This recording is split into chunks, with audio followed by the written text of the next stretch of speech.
It's not 6 yet, sorry.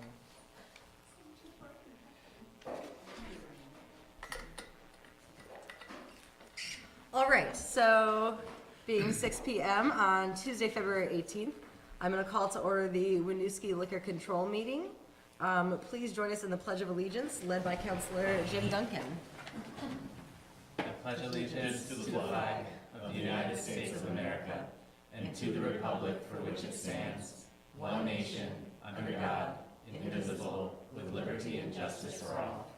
Thank you. So we have 3 items for approval on our agenda tonight. First item A is restaurant-only 2020 renewals for Jin Chinese Restaurant, Subway, and Tiny Thai Restaurant. So I will say in advance, these are, the collection of these are all the annual renewals of the required liquor licenses from the state. We have reviewed all of them for public safety concerns and compliance, and we have no concerns with any of them. Great. And I didn't see anything in the paperwork that looked awry either, so I would support a motion to approve them, all of them together. I second. Item A. So moved. Second. All those in favor, please say aye. Aye.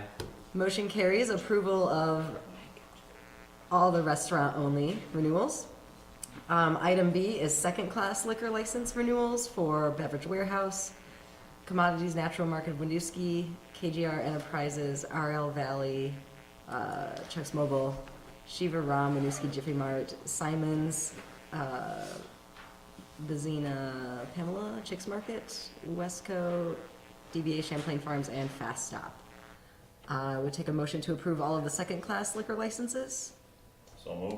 Second. Motion by Mike, second by Jim. All those in favor, please say aye. Aye. Motion carries.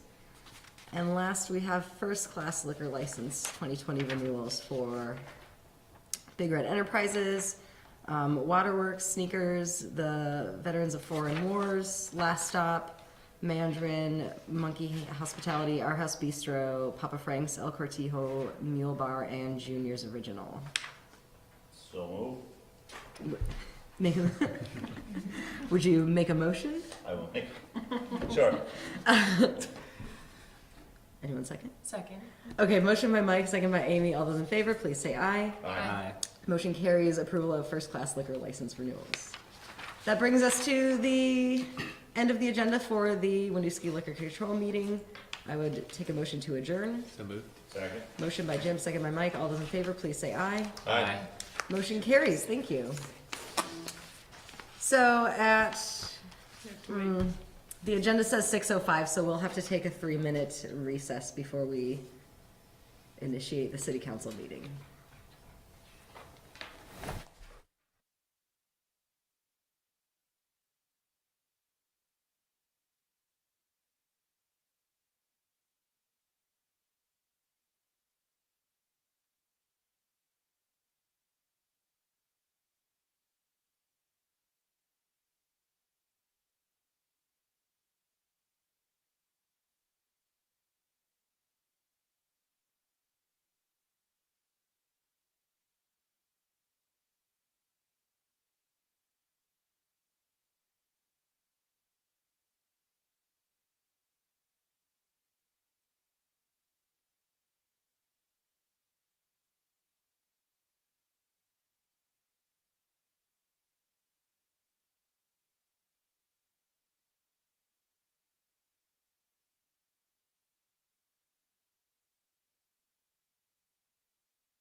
All one?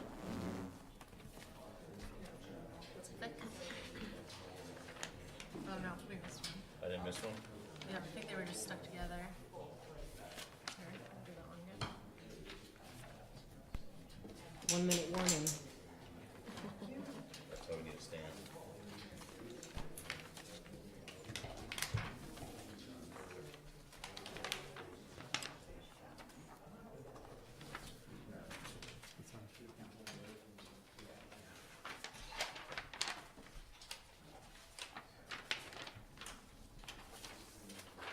Jesse, I think the clock.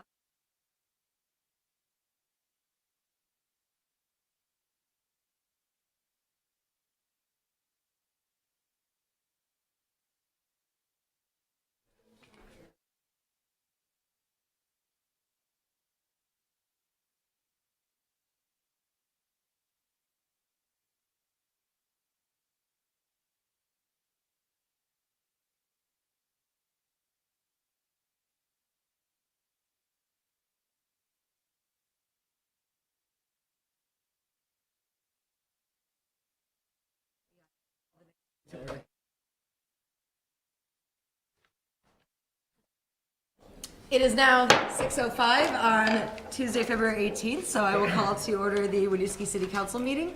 Please join us in the Pledge of Allegiance led by Councilor Jim Duncan.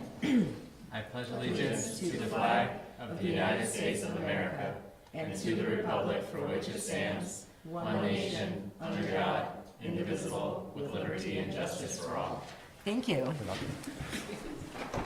First on the agenda is agenda review. Are there any concerns about the order here this evening?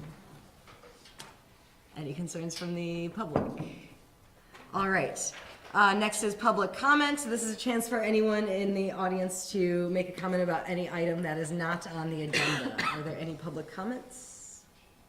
All right. Next up is our consent agenda. We have 2 items for approval. We have the minutes from the Winooski Community Development Trust Board and City Council from February 3rd, and the payroll warrant January 26th to February 8th, and warrant ending February 13th. Any questions or concerns about the consent agenda? Questions from the public? All right, so I would entertain a motion to approve the consent agenda. So moved. Second. Motion by Amy, second by Mike. All those in favor, please say aye. Aye. Motion carries. Council reports. Can I start with you, Mike? Sure. I attended the Burlington International Airport Master Plan meeting last week. And there's quite a bit of stuff in that master plan, which I'm not gonna get to all the details. I will let the people know, or council know, and city manager, that at btvmasterplan.com, you can go over the master plan. If anyone had any questions in the public or in our city, Lisa Shung is the senior airport planner from Passero Associates, and you can reach her by email at lcheung@passero.com with any questions, and I'm sure she'll be able to answer because she's a pretty sharp lady that has put this whole packet together. And that's all I have. Thank you. You're welcome. Last week I attended the Safe, Healthy, Connected People Commission, and the majority of the meeting was a public hearing to talk about the park systems and to get feedback from folks in attendance. Had a great turnout. I want to say there was about 40 or 50 people here. And Omnis did a great job of walking through the various proposals for each park and showing renderings of what could be possible. Also had some one-on-one time with people at the end to get their feedback and to fill out comment cards. So they're still looking for people to take the survey, and you can access that on the City of Winooski's website. And then also last week on Friday, I attended the International Lunch held at the Senior Center, and that's an annual lunch that's in collaboration with the ESL programs at the middle and high schools. And it was a great lunch. You know, they served up some awesome food and also performed a few dances. So highly recommend that next year if folks can go. Thank you. You're welcome. A couple of items from me. Finance Commission met last week. We have full membership now, so that's exciting. Did a deep dive into the city's debt and the TIF district. Had a discussion about how do we evaluate debt. There's not really an industry standard per se. So what are the ways that we would want to compare ourselves to other cities potentially in the future? And our next meeting, we plan to talk about affordability and what does that mean in Winooski as we're looking at city finances. The Planning Commission met as well and had a public hearing on a potential amendment to parking regulations in our zoning, which we will hear more about on the agenda this evening. I was able to attend Local Government Day along with our city manager in Montpelier. So the Vermont League of Cities and Towns sort of sets this up as a day for folks from different cities and towns across the state to come to the legislature and sit in on meetings and advocate. Was able to hear a lot more information about energy and climate policy and the TCI, which is also in our agenda. So hold on that. And we were also able to do some advocacy in front of the House and Senate government operations committees around local options tax for commercial cannabis and support for, I can't remember the bill, but the pilot program to potentially to test out giving more local control to municipalities. And Jessie also advocated for some other excellent things, which she can tell you about. And last thing is I've been in contact with the new wing commander at the Vermont Air National Guard. He is scheduled to come in to see us at our March 16th meeting.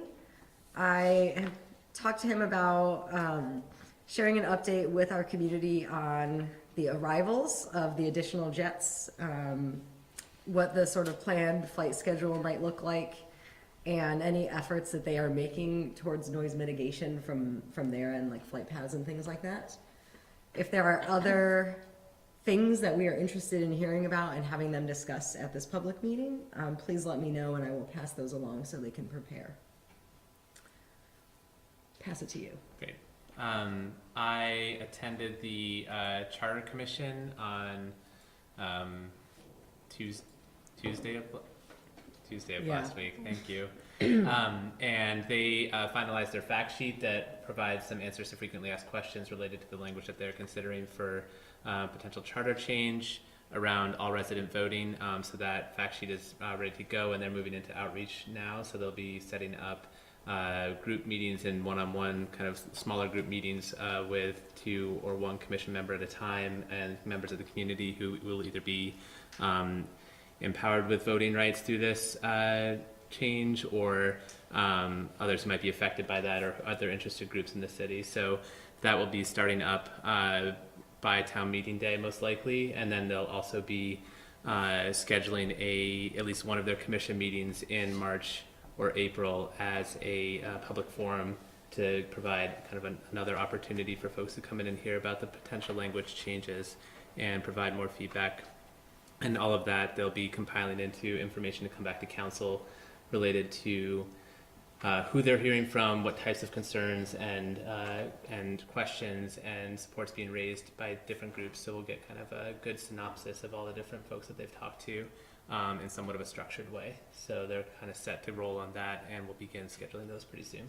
Awesome. And their next meeting would fall on town meeting day, so they opted to move it to the week prior, so it'll be February 25th at 5:30. Thank you.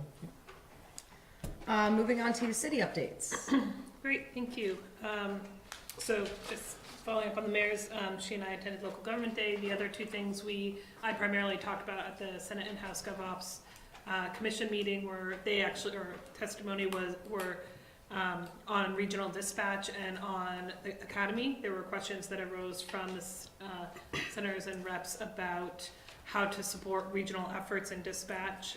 So I talked about that, and then also how to diversify our public safety workforces and talking about the residential academy and other options that may be forthcoming in the future.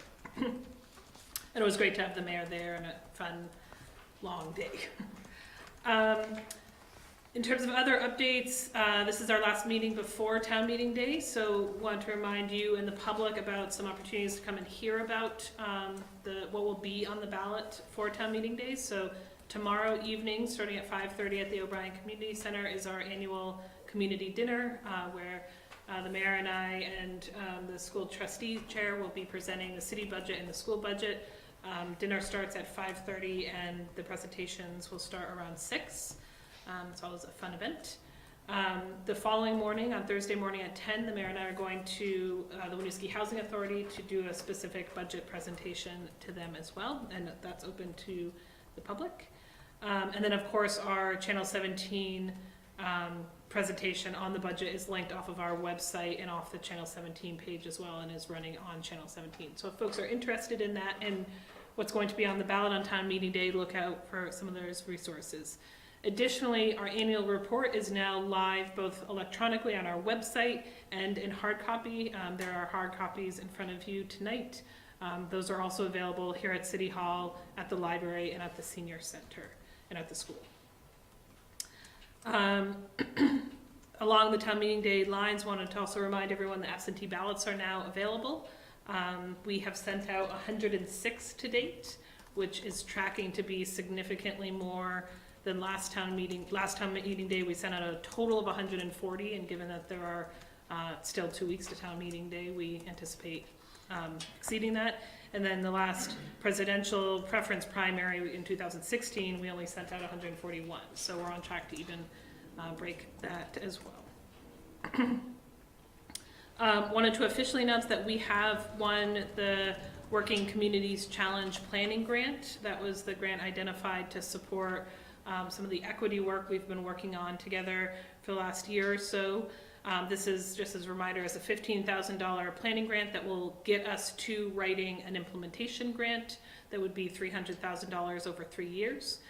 We had our initial phone call with the grantors last week and are having a meeting tomorrow with our team to finalize to kind of lay out our plans.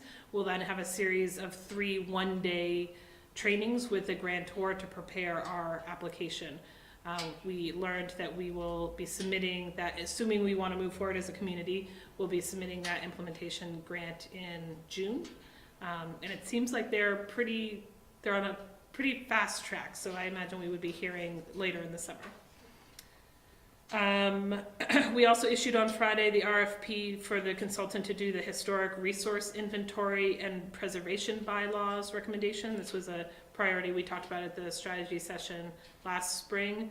Heather got secured a municipal planning grant to support that work, and we have now issued, that RFP is now on the street. Those proposals are due by March 13th.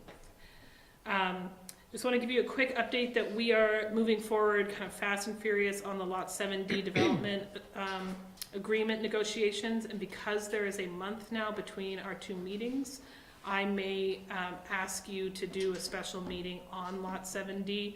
It will be after town meeting day, but before the 16th. If we need that, I'll be in touch with you to try and schedule that. If you have big conflicts after town meeting day, if you could let me know, that would be great. And then finally on the programming front, we have a lot of programming going on. Just as a reminder, February Thrive Vacation Camp is still open. We have a few more spots left for that. And our April Vacation Camp is now also up and running. If you are interested in those, April will be safari themed. So folks with kiddos that are into animals, that might be a good thing to check out. You can register at the city's website. We also have registration for our summer Thrive programs, which are the half-day and all-day programs, open as well. Kate, our Children and Families Program Manager, did a really exceptional job this year theming each week. So each week there's a different focus area of camp.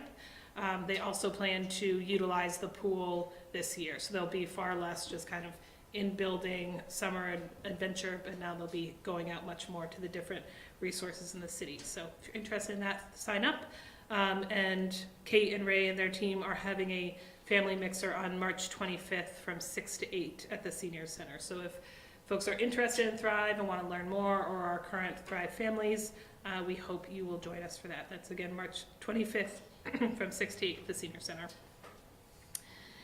Finally, if you're interested in reptiles, harmonica, ukulele, or movie nights, I would encourage you to check out Ray's Community Services Facebook page or the website. We have a lot of programming going on, so I don't want to take up time to go through all of it tonight, but it's great. It's also in the latest school news bulletin. Thank you very much. Thank you. So moving into our regular items, the first thing on the agenda is introduction of the city's new Human Resources Manager, Phoebe Townsend. Welcome. So as Phoebe is joining us here at the table, wanted to bring her here to meet you all tonight. She joined us about 2 weeks ago now. She joins us from ECHO, where she was the HR manager, and prior to that at the Hunger Mountain Co-op, and was there when they unionized. So she has really exceptional experience on just basic HR generalist as well as labor relations that really stood out to us. Also from her interview, she spoke very eloquently about promoting a diverse and inclusive workplace, and had the best answer of the interview where she talked about prioritization being linked to the strategic vision. So we're thrilled to have her on board. We've kind of jumped on her in the first 2 weeks and given her a run for her money, but she seems to be thriving in the position. Thank you. Thanks for joining the team and welcome aboard. Also, welcome to this meeting. Is there anything that you would like to share about, what brings you into this role? Sure. Hi everyone. I'm very happy to be here. I think I was really drawn to this role just because I'm a former Winooski resident and I love Winooski as a town. I love all the people. I have a lot of friends and family still living here, and I think the strategic plan was really exciting to me. I loved reading it, and one of the things that really stuck out was when I came for the pumpkin celebration, and saw a lot of the materials. I think it was for parks, getting public feedback, and I was really impressed by sort of the way that Winooski was going about that and sort of integrating, getting that feedback into the community. And also I really love the branding, so that was awesome too. But I love Winooski, and I'm really excited to be able to support everybody using my HR skills, and I'm excited to learn about municipal government. So happy to be here. Well, thank you for bringing your skills to us. I also just have to say it is funny to think about the strategic plan as a Recruitment tool. bringing in new hires. Fun read. Yeah, exactly. Are there any questions for Phoebe up here? Just welcome back to Winooski. Thank you. Any questions from the public? Well, thank you for taking the time to come and do an official introduction. We will certainly be seeing you around. Thank you so much. Thanks, Jesse.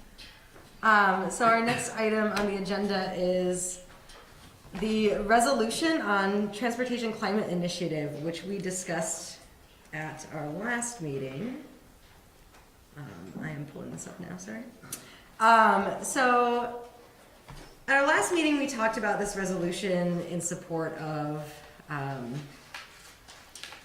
think the general gist was around ways that we would like to see the state working against climate change, particularly with a transportation focus in alignment with a lot of things from our strategic plan.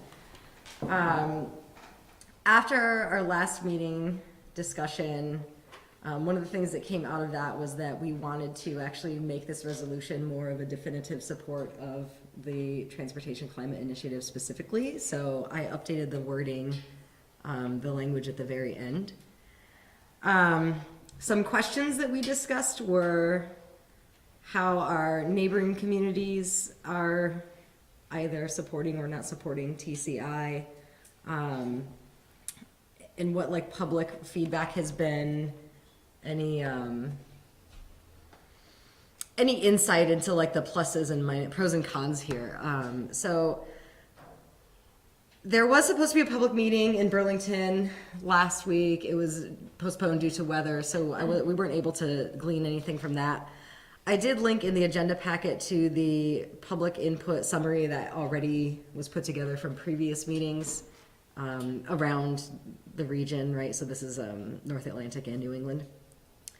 And then I put some notes in here from Local Government Day last week. We actually had a presentation from Energy Action Network, which is a nonpartisan network in Vermont focused on climate change. Some notes from that presentation, as well as some things that I heard in I think it's called the Transportation and Energy Committee, that I sat in on.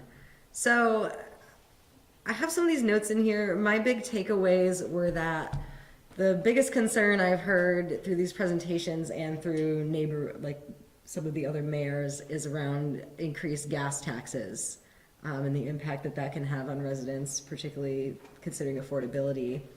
The flip side of that is the belief that an initiative like this actually increases GDP overall and keeps more money in the state versus sending it out to, you know, the places where we get fuel from. And so that, you know, the idea is that the negative impact of increased gasoline costs would be offset by these, keeping more money in our renewable energies, which are, you know, those are jobs here in Vermont. So the deadline for a public comment on the TCI is February 28th. The ask this evening is if we want to put forward this resolution as a public comment from the city of Winooski. So I will pause there for questions or debate.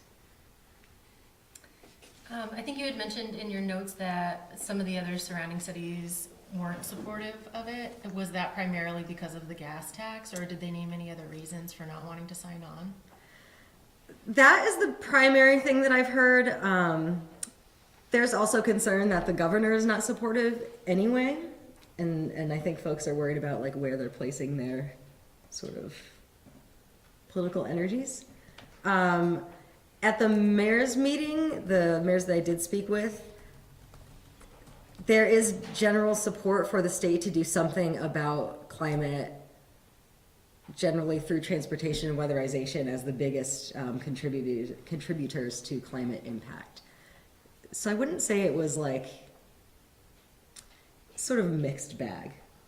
There was like some level of support, but no one officially had signed on yet.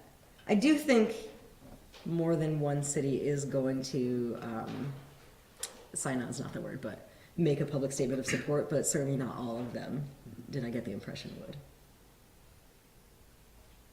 Oh, and to be clear, the Mayor's Coalition, so the cities with mayors that I'm talking about who have been part of this discussion are us, Burlington, Montpelier, Virgins, Rutland, St. Albans, Newport, Barry. I think I said them all. That's the coalition. Are they in support of this, or are they not? We have not decided to make a public statement of support at this time. But individual communities I know are still discussing it. The other thing I don't know if I missed it or didn't see, is there some concern about a tax on the electricity that's going to be used for the renewable cars, for the electric vehicles, such as buses and cars, if they move more that way? Is that going to impact the region? Has there been any conversation about that? Because they're going to be missing that gas tax for the roads. Yes, so they talked about the gap in funding as you move from a gas tax to electricity. I don't think the state has come up with what that looks like yet, that funding gap, but it was like they talked about that as a need to address as, you know, electric vehicles eventually outpace gas-powered vehicles. It's making me think of something else. Because I think Burlington just released or came out, they have 2 electric buses now, I think. Mm-hmm. They just came out and showed. So I'm just wondering, so I haven't seen it anywhere. So GMT, Green Mountain Transit, is also talking about moving towards electric buses. They don't pay tax on gas anyway because of they're like a state entity. But certainly like residential use, you know, regular drivers would be Right. in the mix on that.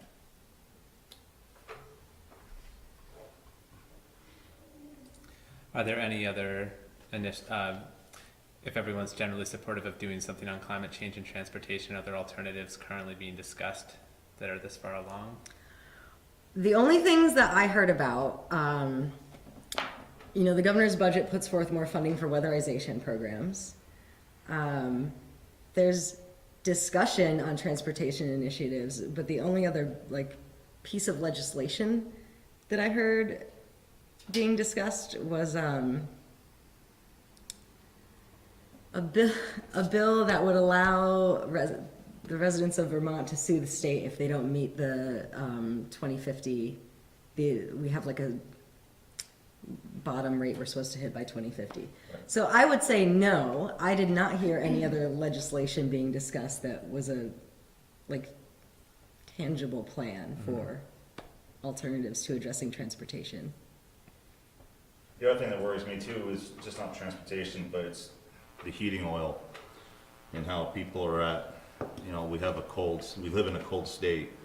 And if that tax gets increased because we're trying to make the emissions less, that might put a hurting on some other people's budgets. So I think we need to be mindful of that too. This would be transportation fuels though, so I don't think heating oil is included in this. In the emissions? Well, in the overall emissions, yes, but specifically what this would be targeting for cap and reinvest would be transportation fuels. So fuels delivered for sale Okay. to drive vehicles. Because that would be another issue in the governor's budget, providing weatherization funds as a way to support lower heating oil costs as an outcome.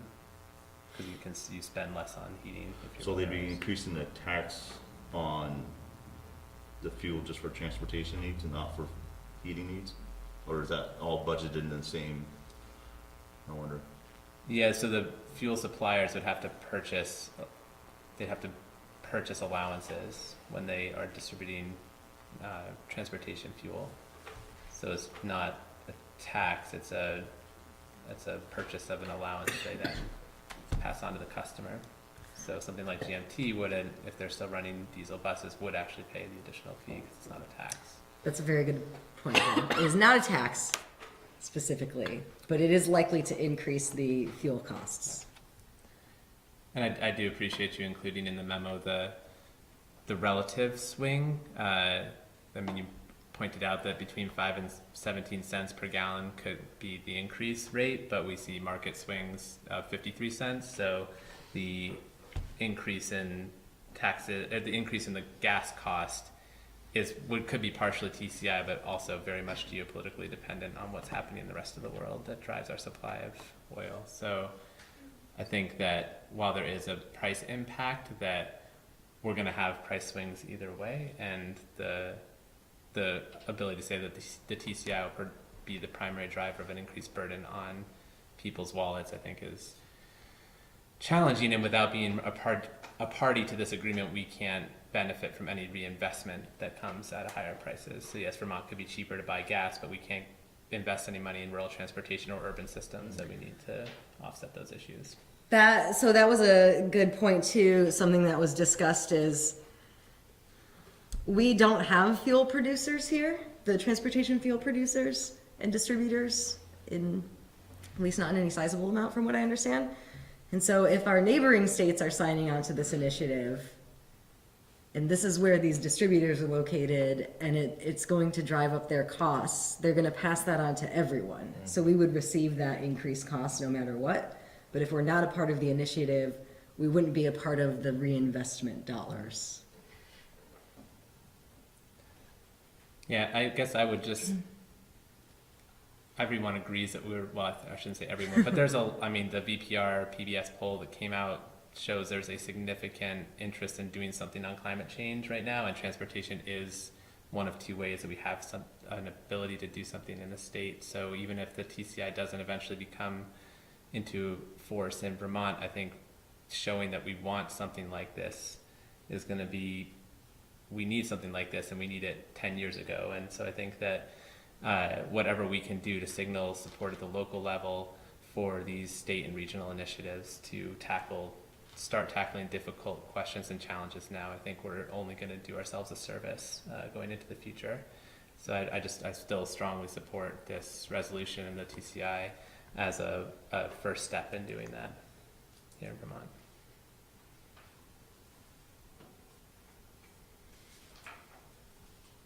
I feel similarly that a statement that we would like to see the state taking action and helping support a framework throughout the state, helping communities participate in actions against climate change, actions to mitigate climate change, and particularly through this statement that when we are addressing transportation, the way that we're addressing transportation issues aligns to the goals that we're trying to achieve to support our own community.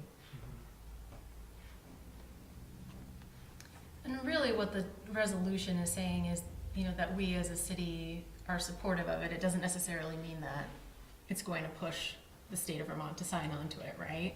So to me, it seems like there's a low risk here, just putting this out into the world that we do support this initiative, that we want to see something started at a minimum.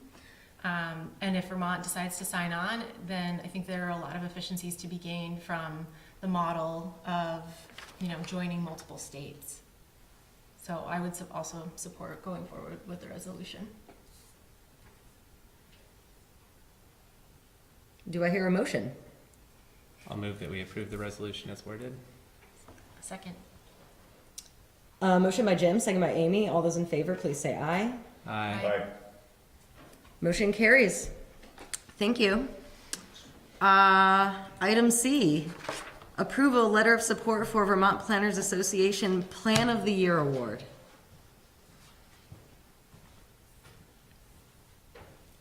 Eric, these are exciting times. They are, absolutely. Thank you very much. I'm here tonight to request council authorize the mayor to sign a letter of support for a nomination going to the Vermont Planners Association for the Winooski Master Plan under the category of Plan of the Year. This is an annual award program that's done by the Vermont Planners Association.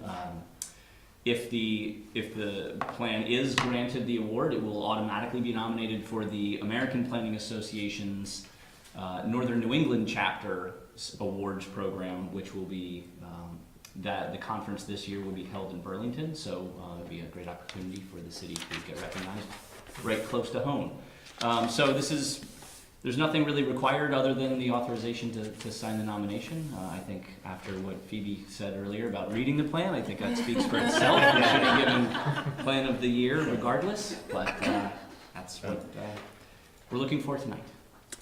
I think it would be super exciting to get this kind of recognition and really validate. There's a lot of people who are involved in this via commissions and public output, and to lift up the great work that they did would be excellent. Absolutely. Any questions, concerns? Well, I just echo, reading that, the materials prepared on this and your comment, and I remember saying this, I think, in my first meeting when we approved the master plan, that it actually does, we joke about, yes, who says it's fun to read a master plan, but it actually does read well. It incorporates a lot of hard work, and it shows how much thought has been put in, so I'm excited to see this being sought, and thanks for bringing this forward. Absolutely. Motion to approve? So moved. Second? Motion by Jim, second by Mike. All those in favor, please say aye. Aye. Aye. Motion carries. Thank you. Great, thank you. Yep, I'm gonna We have another item for approval, an Act 250 amendment for Vermont Public Television. So, Should we call up our Yeah. guests? All right. Peter and Mike, would you like to join Eric up here? Or actually, I think Kelly sorry. Oh, great. will be here. I didn't get to meet you before the meeting. All right. Welcome. Thank you. So I'll do a quick introduction to this item, since it's on your agenda for tonight. So in 2001, when the redevelopment of downtown really kicked off, the entirety of downtown, all the land that's included in the downtown core zoning district, was covered by a master plan, which went through the Act 250 process and therefore is under an Act 250 permit. So any changes to the downtown regarding signage, regarding buildings, regarding new construction, things of that nature, generally requires an amendment to that Act 250 permit. To date, it's been amended probably 30 plus times. Part of that amendment process includes the city as a co-applicant to the application going forward. The city was included as a co-applicant on the original master plan application and therefore the original permit. So this is a really unique situation where city council, you all have the authority to review and approve designs for projects that are occurring in downtown. Without your authorization, the approval or the submission of the Act 250 amendment application cannot go forward. So this really gives you a lot of authority to review these projects and to weigh in on your comments and thoughts before they can go forward. So tonight what we're looking for is authorization for the city manager to sign off as on behalf of the city as a co-applicant to an amendment to the Act 250 permit for Vermont Public Television to install some signage on the VSAC building. So with that, I will allow Kelly DeRoche with Wayman Lamphere Architects to provide some information. There's a memo in your packet outlining kind of the process, and also the designs of the signage and locations of the signage are also included in that as well. And I've got them on the screen. So in general, it's a pretty simple project. We're looking to add some signage to the existing building. VSAC is also part of the scope of work. They, previously just being a single tenant building, now that they have multiple tenants within the building, they'd like to add some building directories to, along the 10 East Allen facade. So what we're showing up on the top elevation, kind of, Point it out. thank you. Yep. Flanking the main entrance would be adding 2 new directories here. And also we're proposing to paint the existing VSAC letters just so that it kind of stands out a little bit more, because a lot of people do recognize the VSAC building as the VSAC building. So it kind of gives them that presence still. As well as having the other tenants in the building. One prominent new tenant they have is the Vermont PBS office and studios. So they've been working on adding some signage kind of over here at the northwest corner. One along East Allen, and then one that faces the traffic circle. Along with the new signage, we'd also be replacing, there's existing lighting right where the directories are at this point. There's one sconce on either side. They're actually non-compliant with dark sky right now requirements, so we would be actually putting a complying dark sky gooseneck light that would illuminate the directories. A little bonus. Yes. And if you have any questions, I can answer them. I guess for the materials, we're going to be using materials that complement the existing building, as well as we've been paying attention to the signs for both VSAC and PBS and making sure that those materials complement each other as well. And I have to imagine that these all fit within our signage regulations. So interestingly enough, the VSAC building is not covered by any specific signage regulations. There is a sign master plan for downtown, but the VSAC building is not included in that, which is why it has to go through this Act 250 I see. process for an amendment. Any questions or concerns up here? I think the signage looks appropriate for the space, and I was also happy to see that you're going to be kind of re-highlighting the VSAC sign, because I drove by that the other day and it's pretty faded. You can't even, if you don't know it's there, you might not even notice the sign, so supportive of it. Are the PBS signs up already? No, this they're is not. what- Okay, now are those gonna be lit, or are they gonna have goosenecks on those as well? No, the PBS signs, as far as I know, will not be lit. They won't be. Yep, Okay. it'll just be the building directories. Okay. Is this signage in keeping with the signage master plan that covers other properties in the downtown area? Is it kind of in? I would say generally Proportion. yes. Yeah. And that's 2 other questions. So I think you mentioned there's been about 30 amendments or something to the Act 250 permit thus far, or some number that has already gone through. Have there been any that have been rejected by councils in years past for any reason? Ooh, that's a good question. I don't know if any have been rejected. There's definitely been multiple meetings to discuss design changes, but I don't believe any have been rejected outright. Right. And this is obviously kind of a guess, but I'm just thinking if this is approved, how many other businesses would be in a position to ask for something similar? So the master plan for downtown covers basically all the other buildings around the parking garage and in the next block down on where the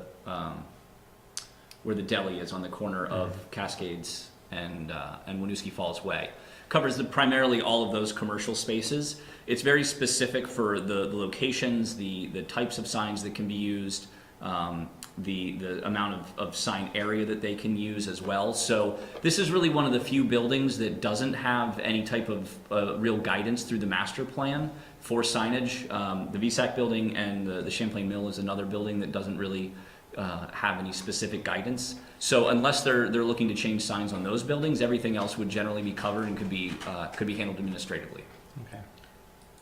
Have Having said that, though, this is one of the challenges with Act 250 permits, and specifically ours, because it's so broad in our master plan, is outside of signage, any other development that happens in that core downtown does have to go through a similar Act 250 approval process.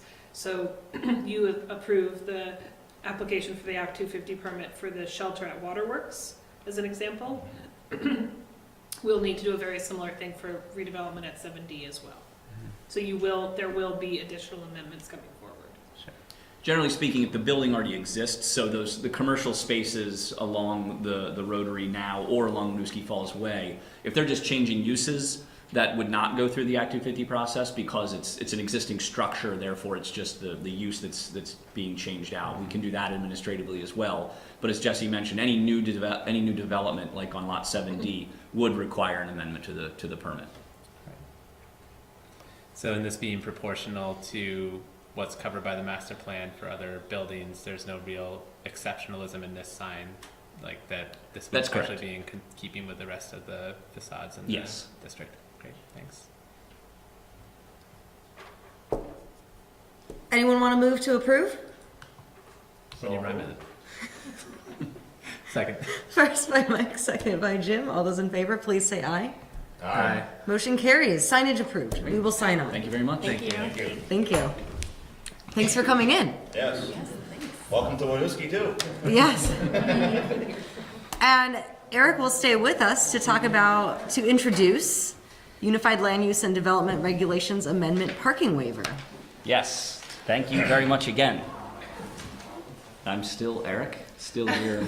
So this is an item for your consideration to potentially set a public hearing on proposed language to amend the Unified Land Use and Development Regulations to incorporate an option for a parking waiver. Currently, our regulations have some limited relief for parking standards, but right now there is no real way for uses that aren't listed in our regulations to establish their minimum parking. So one of the options that we looked at was, and that was discussed by the Planning Commission, was the option to incorporate a waiver. Generally speaking, a waiver is something that grants relief from a standard, but in this case we felt the process would be similar enough to establishing what that standard is as well for uses on a case-by-case basis that it would be appropriate to use a similar process. So what this is doing is incorporating language into the regulations that establishes the waiver for relief from parking, but also establishes the waiver process to set the minimum parking standards for a specific use. Part of that is would incorporate specific engineering studies that would be needed. It specifically lists a transportation demand management plan or something similar that would be required in order to establish what those minimum standards are.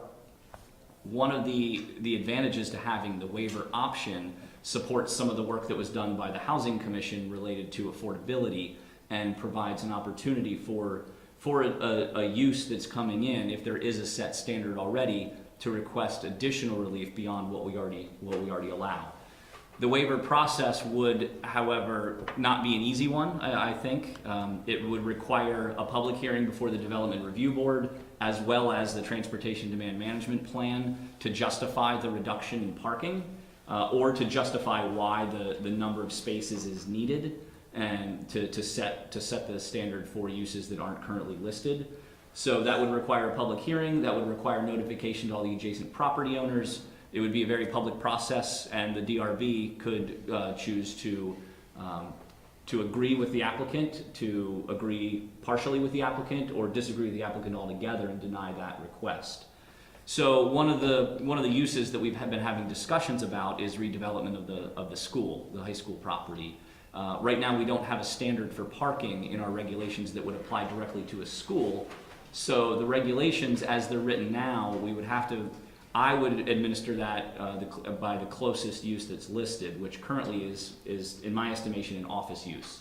So by that standard they would need approximately 500 parking spaces, where they currently only have about 250. So it would be an extreme burden, I think, on the school where you have a significant population that doesn't even drive because they're not old enough. So There's situations like that that will arise throughout the regulations that we need to have a mechanism that can provide the standard to establish parking without trying to identify every possible use that could come in and incorporate that into a table that might still not meet the needs of the development. So the Planning Commission had a public hearing at their regular meeting last Thursday. There was, I would say, a very robust discussion on the amendment and some potential options to go forward, but ultimately the Planning Commission did agree that that the language as written with the one minor change would be appropriate to forward on to you all for consideration of a hearing.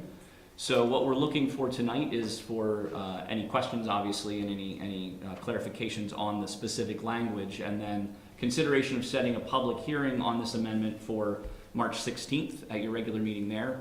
That public hearing would not require you to take any action, just so that you're aware of that. It's just a chance for the public to come out. You can take action after that hearing, but there's no requirement that you do. So with that, I will entertain any questions you might have on the language that was... and also just for reference, the full report to the Planning Commission was included with your agenda. This is also the report that we send out to the adjacent municipalities and to the Regional Planning Commission and to the state, just to make them all aware of that this proposed language is being considered. Thanks, Eric. I just sat in on that discussion, so Yeah, I don't know if I'll there's open anything it you'd like right to up to add, you all Mayor, for about the questions. Planning Commission meeting? it was an incredibly robust discussion, and I would look forward to more input through a public hearing myself. As would I. Because, parking is one of my things. I think it's needed, and I think the master plan, when you're talking about new development and taking away parking spaces, this might go into effect. It may work for a customer or developer that wants to develop a building but wants parking in front of their commercial space. So I think that would go hand in hand, wouldn't it? So this would be more about the minimum number of spaces that's required and less about the location of the parking itself. So right now the standards are only established for specific residential uses and then general categories of commercial, hotel, bed and breakfast, theaters, industrial uses, and offices. So outside of those use categories, there's really no options for the minimum number of spaces that's required. So this waiver option would allow for setting that minimum number on a specific use, but then also provide the opportunity for additional relief if the developer or property owner felt that the number of spaces required is beyond what they would really need based on their own internal numbers. Okay. And again, it's going through the development review board. It's not going to be a short or easy process. Mm-hmm. I would estimate that the development review board process would probably add between 3 and 4 months to any development project, just to get to a point where the DRB could make a decision and have all of their appeal periods end. So it's not, with the short construction windows that we have, it's not necessarily something that everybody's going to want to do unless they absolutely need it. And we also discussed that additionally, going through this process opens you up for appeals, which wouldn't exist if you're following the regular minimums. So there is more risk there. So it's not like it doesn't create an easy avenue for someone to circumvent the regulations as they are. Outside of the school example, have there been a lot of other situations where you sort of had to make a determinant because they weren't listed, one of the uses wasn't listed on your, in the guidelines? That's a good question. So from a use perspective, I would say not really. However, having said that, one of the components of the form-based code that I've been running into, I shouldn't say running into, but there's been some challenges with is the parking component. When the form-based code was originally written, there were specific requirements for parking that were incorporated into those regulations in the draft that were not incorporated in the final adopted version. As I'm reviewing projects, what I'm seeing is that the parking standards as they were drafted were also relevant to the standards in the form-based code related to siting, related to location of parking, related to other components. So when the parking standards were removed from the form-based code specifically, and we rely now on the what I call the base zoning's minimum standards, some of those siting requirements and kind of form requirements aren't necessarily aligned. So there's a lot of times we're finding that because of the limited area, the limited acreage of the properties that are being developed, trying to fit all the components of the form-based code onto the property with the parking requirements as well has become challenging. So we're trying to, there are some administrative reductions already that are outlined in the requirements, but in many cases it's not enough to get to where the development is really viable, and we're having to work with the developers to figure out how to best comply with the regulations going forward. So that's one of the main challenges that I've been seeing, not so much from a use perspective, but just from a consistency perspective. Would you say then that we've lost development opportunities because of these restrictions? Or lack of clarification? I don't know if we've lost them necessarily, but it's definitely made them more challenging. We may have lost some opportunities in what could have been developed versus what was developed. Created some more headaches for certain people too. Mm-hmm. And I think this is good. I know where you're going with this, and I think this is to get the form-based code on the same lines, because of a particular development that we know about Mm-hmm. that caused a lot of headaches for a lot of people. It's kind of still ongoing. I would add too that this is something still for planning commission to discuss. We're not there yet, but Correct. this could create a new option to consider for the incentive that's in form-based code instead of the bonus story, Right. to incentivize affordable housing or energy efficiency, et cetera. And I guess I had a question kind of along those lines. So the idea behind form-based codes is to, in some ways, speed along development projects and remove administrative hurdles. So adding this component, are these reliefs enough to allow a developer to still go through the project review committee process in form-based codes and come out with a reduced parking requirement that allows them to do the additional story for energy efficiency or affordability, right? Is this enough, or is this like going to be one piece in a process to get those incentives to make sense? So I think the administrative relief that's already built into the regulations, and just for reference, this is of the memo, it's on page 3 of the memo under part C, A through D, outlines kind of what's already, what options are already available for administrative relief to reduce the total number of parking spaces that would be required. I think for the most part, what we've seen is projects are able to work within those administrative options. So they're still able to follow an administrative path forward. If they were for example, in the form-based code, if they would need to go for a waiver option, the parking component would be the only piece that would be reviewed by the DRB for that component of relief. The rest of the review would still be done administratively. They would just need the development review board to agree to their parking, what they would like to see for parking to establish the site plan requirements that would then allow for the rest of the administrative process to work through. So there's still the administrative option to have your project approved without going through the waiver, unless you really need to get the waiver. Because the administrative process provides a reduction in the required parking? It does. Yes, it does provide some reduction. Okay. Yes, so this would be beyond what that reduction already allows. Right, and so that's where we were hearing when one of the reasons that's been put forward for not having these incentives taken up is that there wasn't enough relief from parking, potentially, is one reason that we haven't seen those, and there's other reasons I know because Right. of state incentives and such, but this would be a way to potentially reduce the parking requirement enough to make that fifth floor make It could, sense. yes, it could. And as the mayor mentioned, we are also looking, or we will be looking with the planning commission, it's on our work program to look at specific incentives in the form-based code for things like affordable housing or energy efficiency. And that may relate back to parking. We haven't gotten to those discussions yet, but that is something that we're talking about because it has been identified that one of the biggest issues is right now, whenever you add a unit, you need to have parking associated with that unit.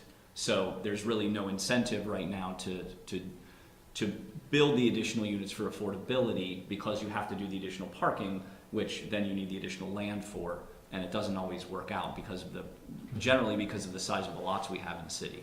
Right, so that discussion is still to come, and this Correct. is not going to be precluding anything there? Correct, Right. correct. Thanks. Yep, this would allow an avenue for those projects to move forward now while we're still having the discussion on the other elements of incentives. But there, and just so I understand the process, the project would have to wait for DRB review, approval, and appeal before it moves through any other sort of approval process in the form-based codes? We could have everything pretty well lined up so that the project could be approved pending the expiration of the appeal period for the development review board. Yes. Great. Thanks. Would you expect any other negatives to come about this if this does go through and then a developer comes through and adds, say, 10 more units to a building without any parking?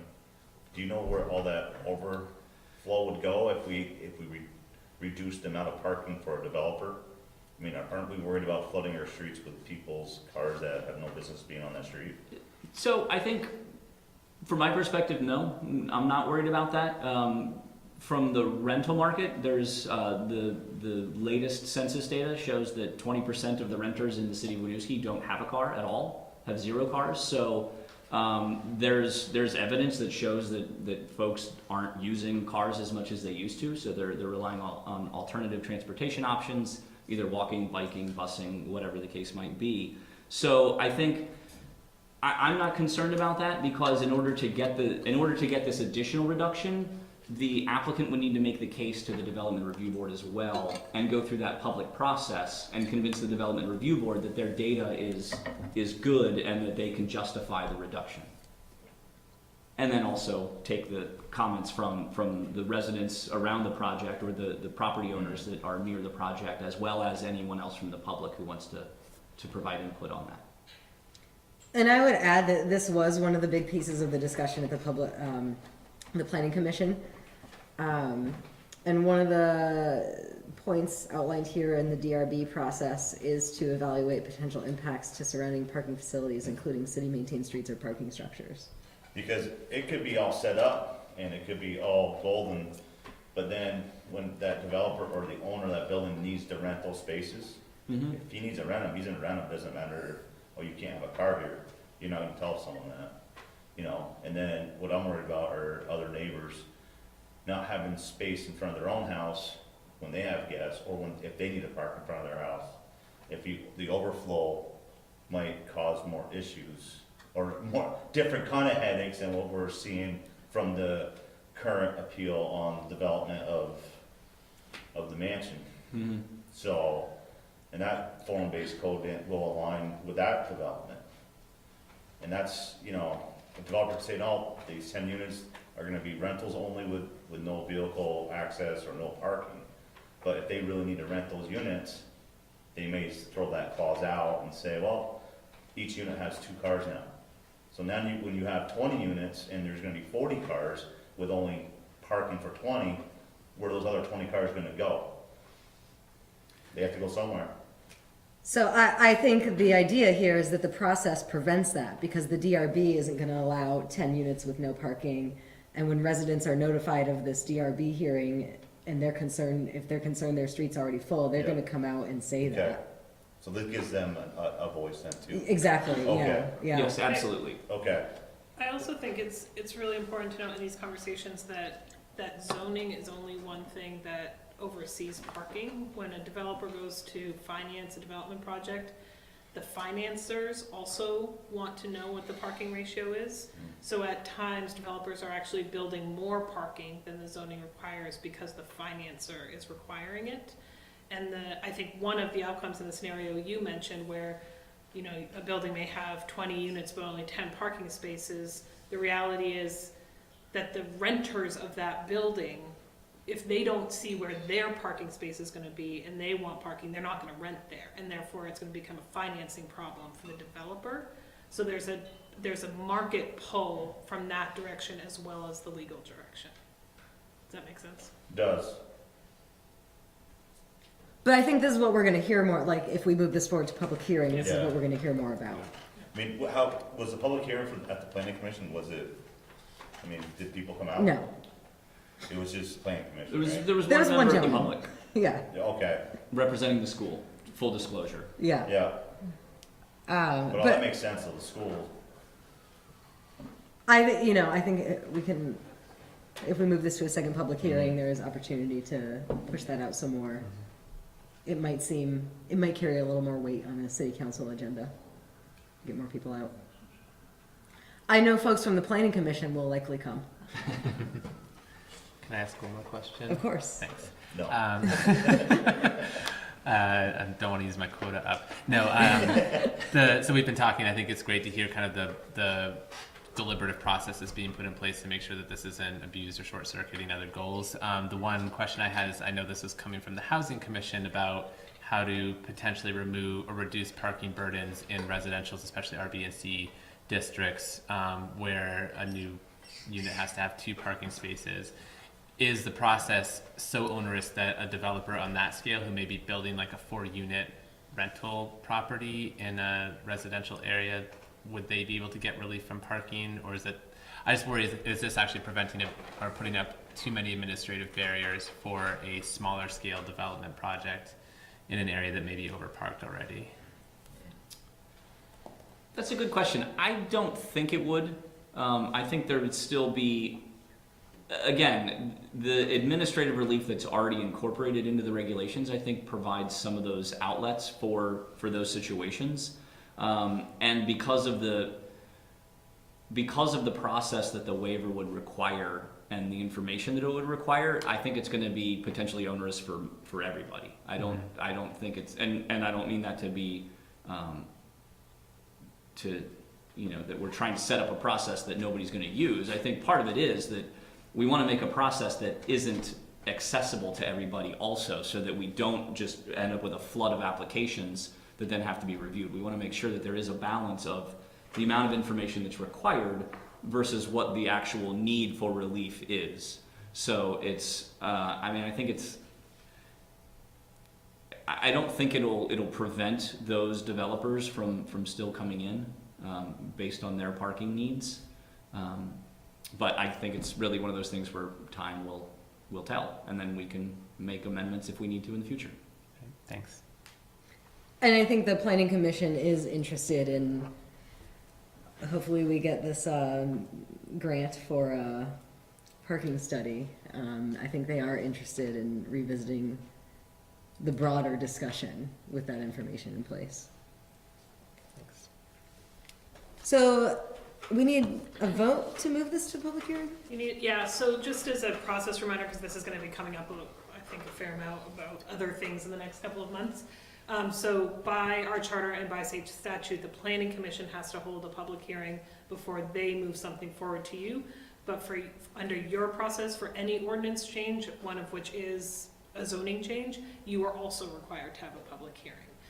So the vote we need tonight is a vote to set that public hearing date. We recommend at your next regular meeting on the 16th, and then we'll do the notice provisions. And as Eric said in the beginning, after you can't take action on an ordinance change until you've had a public hearing. After that public hearing, you can either take action that night or at a future time. Yeah, so we can receive input. We don't have to act on it even immediately. We could think about it for a while. Would someone like to move to set a public hearing for March 16th on the Unified Land Use and Development Regulations Amendment Parking Waiver? So moved. Motion by Mike, second by Amy. All those in favor, please say aye. Aye. Motion carries. Thank you. Thank you all very much. Thanks, Eric. Next up, introduction of Chapter 21 Sewer Ordinance and Industrial Wastewater Review. And John will be joining us. Sounds like our March 16th meeting is gonna be a busy night. I think so. So while John and Smitty are setting up, so this is another ordinance change that we are bringing before you for introduction tonight, with the request to set a public hearing as well. These guys will have lots of technical details to share. This was great bedtime reading.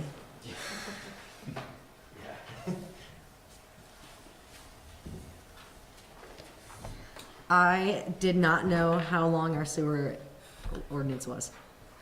It may get longer. So this, Very important. yeah, so this is just an intro tonight, as Jesse mentioned. As part of our priorities and strategies, goal setting, industrial wastewater regulatory updates were identified as a goal for municipal infrastructure. So I'm just going to do a little bit of place setting, but I've got Michael Smith here from Weston Sampson, who is Welcome. supporting us on this work. So Weston Sampson is helping us out really with three major components of this. So one is looking at our existing ordinance and adding, removing language that supports industrial wastewater regulation.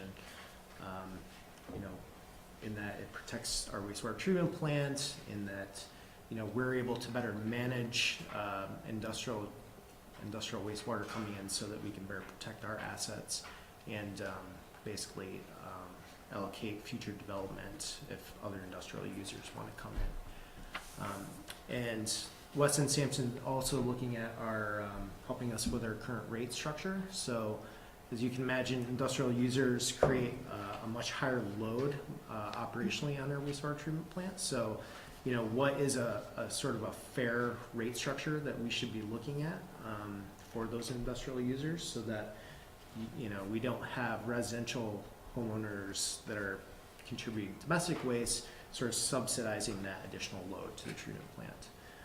And then also working with us, which isn't in this package that you guys have, but industrial permitting. So we're looking at, right now, specific permit language for industrial users that basically we'll look at what is the influent characteristic of an industrial user, and then putting permit language around that specific industrial user. So those are kind of the three main things that Smitty is helping us out with. And we met Smitty, through training sessions, through rural water, so, a lot of expertise helping both municipal and on the industrial user side too. So, we want to make sure we're fair and equitable with our industrial users in the city. So we want to bring somebody who's kind of worked both sides of that to make sure we're meeting those goals. So I won't get into the details of the ordinance language right now, but I just wanted somebody to kind of give you some background education on industrial wastewater to kind of kick it off. So Thank you. Yeah. All right, well, thank you for having me up. It's been an interesting process, but it's definitely going to be worth the effort. So, really quickly, a little bit about myself and Weston and Sampson.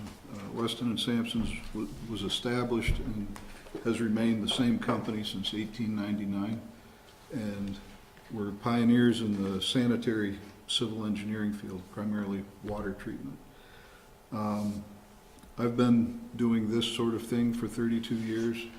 Been involved with commercial and industrial monitoring, and I've done wastewater process design for, as John said, municipal and industrial users. So, what is industrial wastewater and why is it important? So I don't know if anybody's familiar with the Cuyahoga River in Ohio, Cleveland, caught on fire in 1969. So that was a result of careless use of the waterways. It resulted in the Clean Water Act of 1972, which brought along secondary treatment for wastewater, which was a biological process. It basically reduced the organic load to the rivers. So that was a step up. And also, it also provided permitting and enforcement so that the waterways could be protected by the government federally and locally. So the wastewater treatment facilities that the municipalities have, and POTW stands for Publicly Owned Treatment Works, the basis for the design for those was assuming that all of the average strength of the wastewater coming into the treatment plant was domestic or relatively low strength. Flows and loadings for these plants were based on population, and by load I mean the mass of the constituents that the water carries to the wastewater plant, organic, chemical, nutrients. And then based on that, municipalities typically build based on an equivalent residential unit. In other words, what is the average home discharge to the wastewater system? Let's go ahead to the next one there. Industrial wastewater is a little different.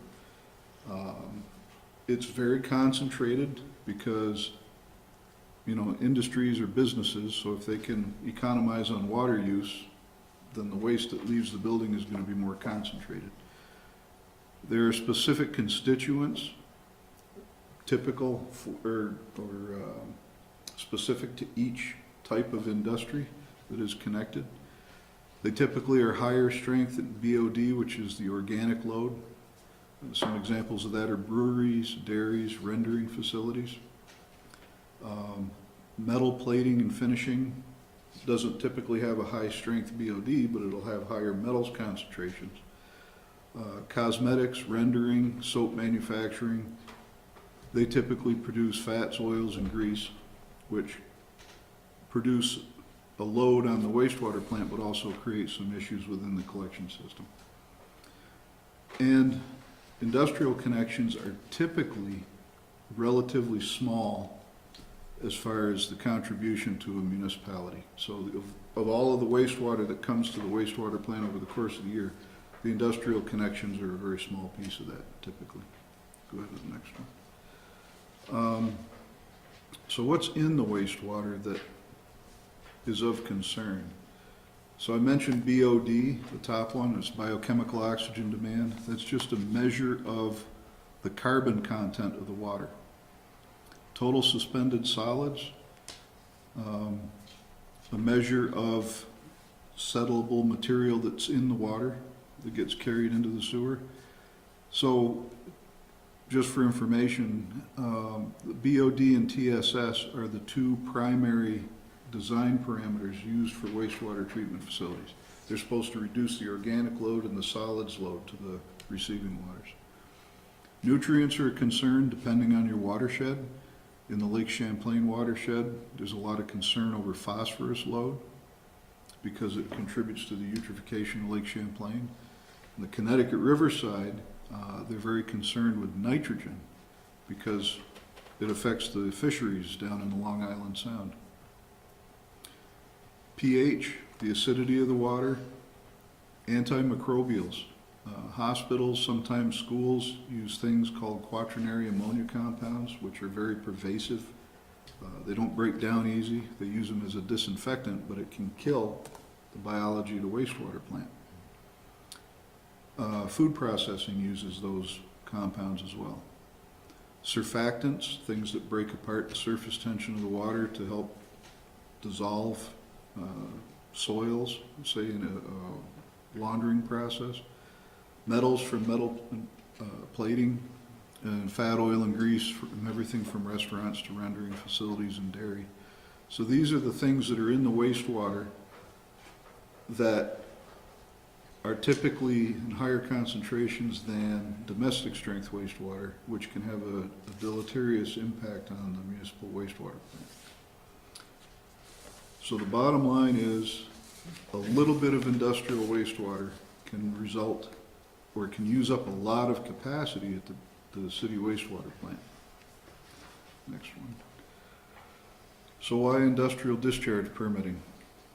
Common question that we get is, why can't the state just deal with it? You know, we have the wastewater plant, we got our residential users that are connected, let the states deal with the industrial connections. they do deal with it, and we'll get into that in the next few slides. Go ahead to the next one. So when you have an industrial user come into town and want to seek load capacity at the wastewater plant, there's some community issues that come to light.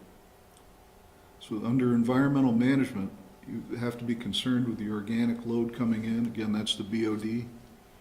The nutrient load, you want to control how much phosphorus is coming at you, because whatever comes through the sewer line, you have to remove at the wastewater plant, and you are now responsible for it.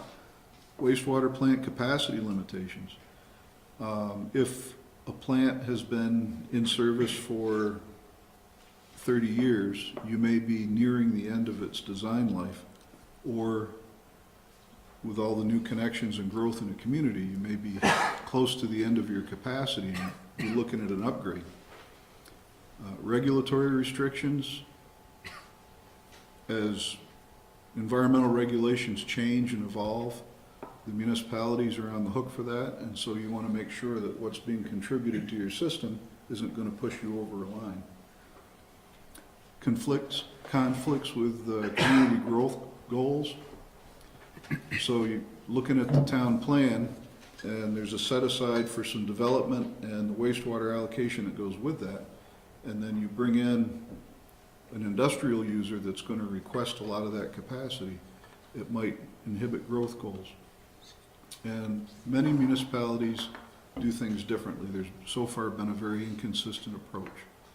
Go ahead to the next one. And that is, by the way, the permitting process that regulates the municipal wastewater plants is how the state regulates industrial users. Basically, you are what the state can enforce. And that works for the smaller industrial connections until they exceed a certain size. We won't get into all that tonight, but once they get above a certain size, then not only the state but the feds take an interest in permitting them. But for all intents and purposes, anybody that would connect within your wastewater system is you're gonna have to regulate them for the state. Business owners, go back one.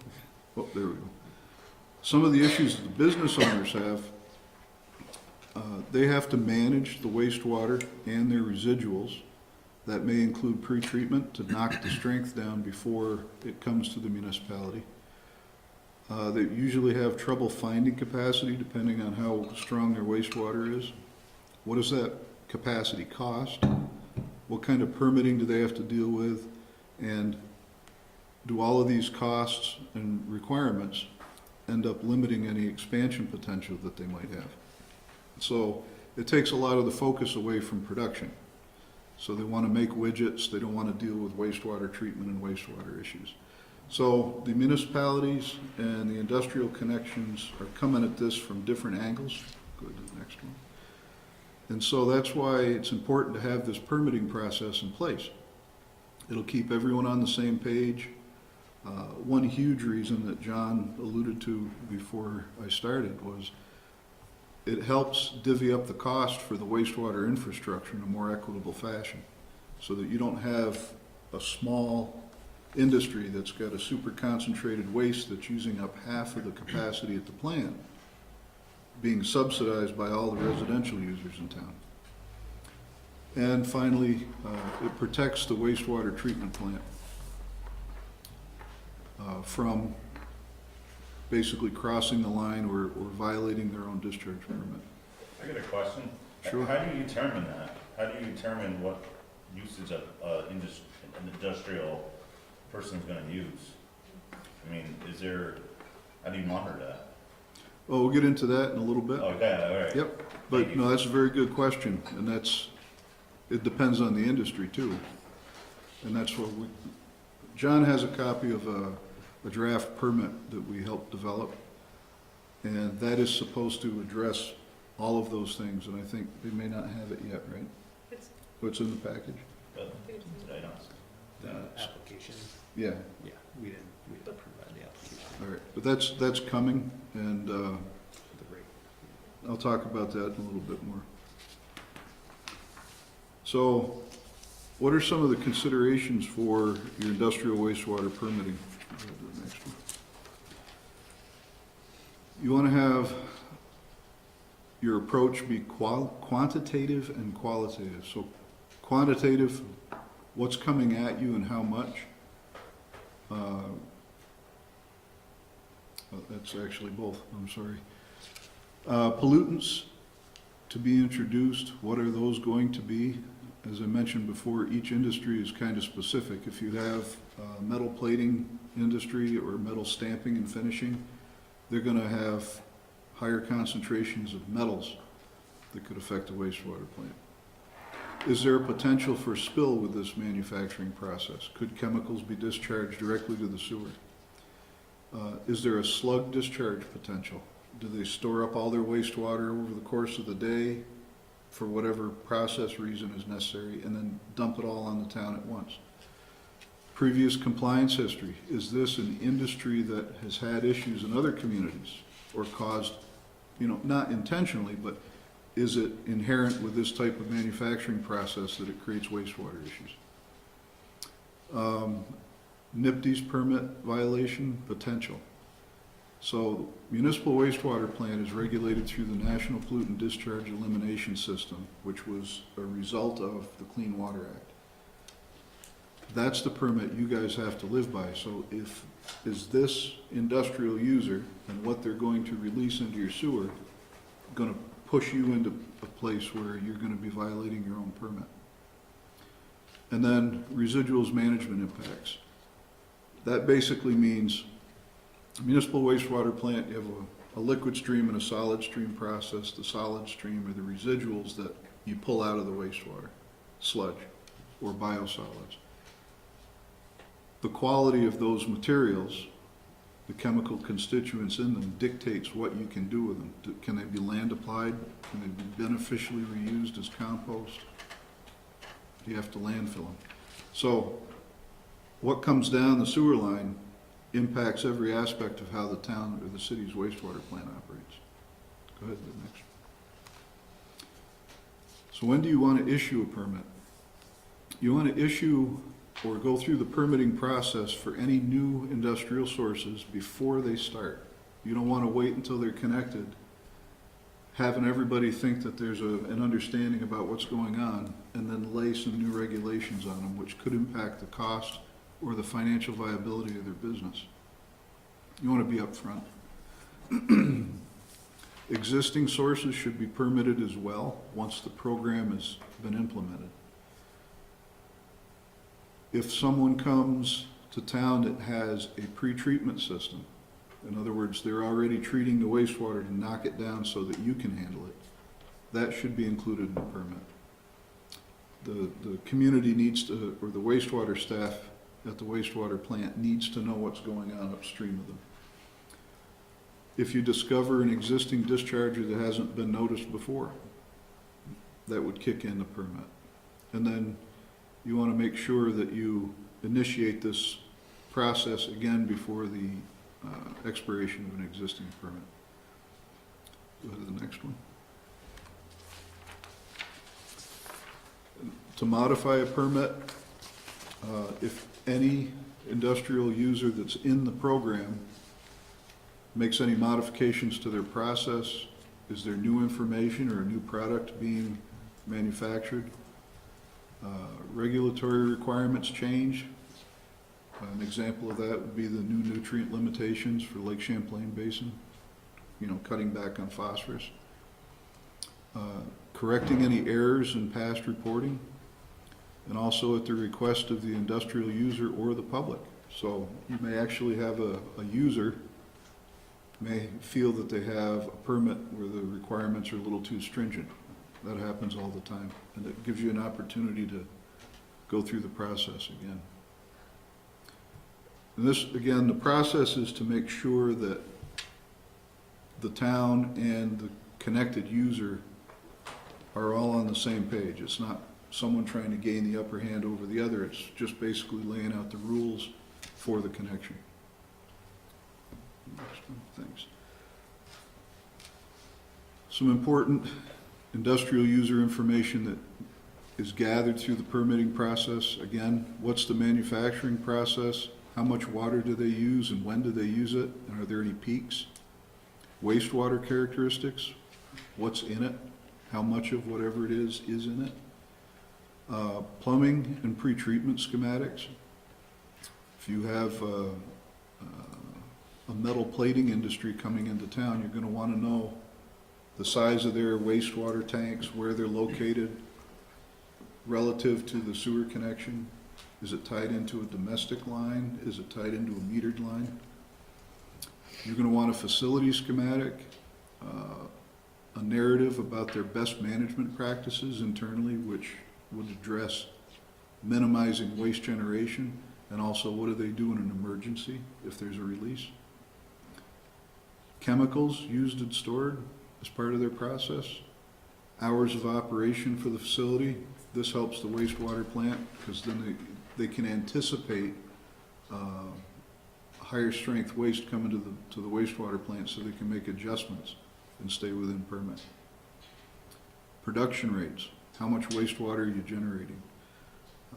Domestic flows. Do you have a lot of new employees that are going to impact the system?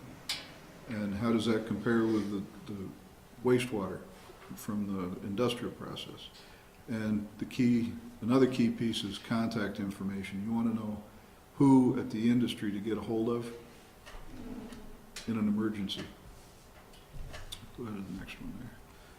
So that's basically the reason for having an industrial permitting program. The draft permit, which John has, or is still working on, has all of these issues and items that I've talked about included. And again, what it's supposed to do is it's supposed to make the process transparent. If you have an industry coming to town that deals with a lot of hazardous chemicals, this would all be spelled out in detail. How much, how do they use it, where do they use it, when do they use it? If some of these chemicals are accidentally released, what is the procedure for containing it? And how do you deal with emergencies? So it seems onerous, but it's not. It's really just a bunch of questions that are being asked. And it helps the wastewater plant staff. It gives them an opportunity to have some input so that you make sure when the people come to town and set up their operation, they've got some input from the community to make sure that things are kept safe. So I guess to pause there, any questions on sort of the overview of industrial wastewater that's been presented? Would it be fair to say that the permit gives you, it tells you a lot of information, a deeper understanding of the industrial user, you know, what their output is. I like the sound of these like emergency plans, but also lets you better assess our capacity and address the rate spread between the different users. There's two separate things there. The permitting process is going to allow you to gather all the information necessary, but through that process, when they file the application, communities will typically talk about the rate structure with them. So, say they have a high BOD discharge, really heavy organic load, say they're a food processing facility. Gives them the opportunity to see what the potential impact to them financially is going to be if they opt to pay a surcharge versus pre-treat on their own. So through this process, the ultimate goal is to retain as much capacity for you at the wastewater plant as possible. You don't want to push yourself out toward your next upgrade because then you're looking at financing a major project over the next 30 years. So you want to hold on to as much of your capacity as you can. this gives you the opportunity to manage it instead of find out after the fact, 5 years into it, that, geez, we don't have any capacity left.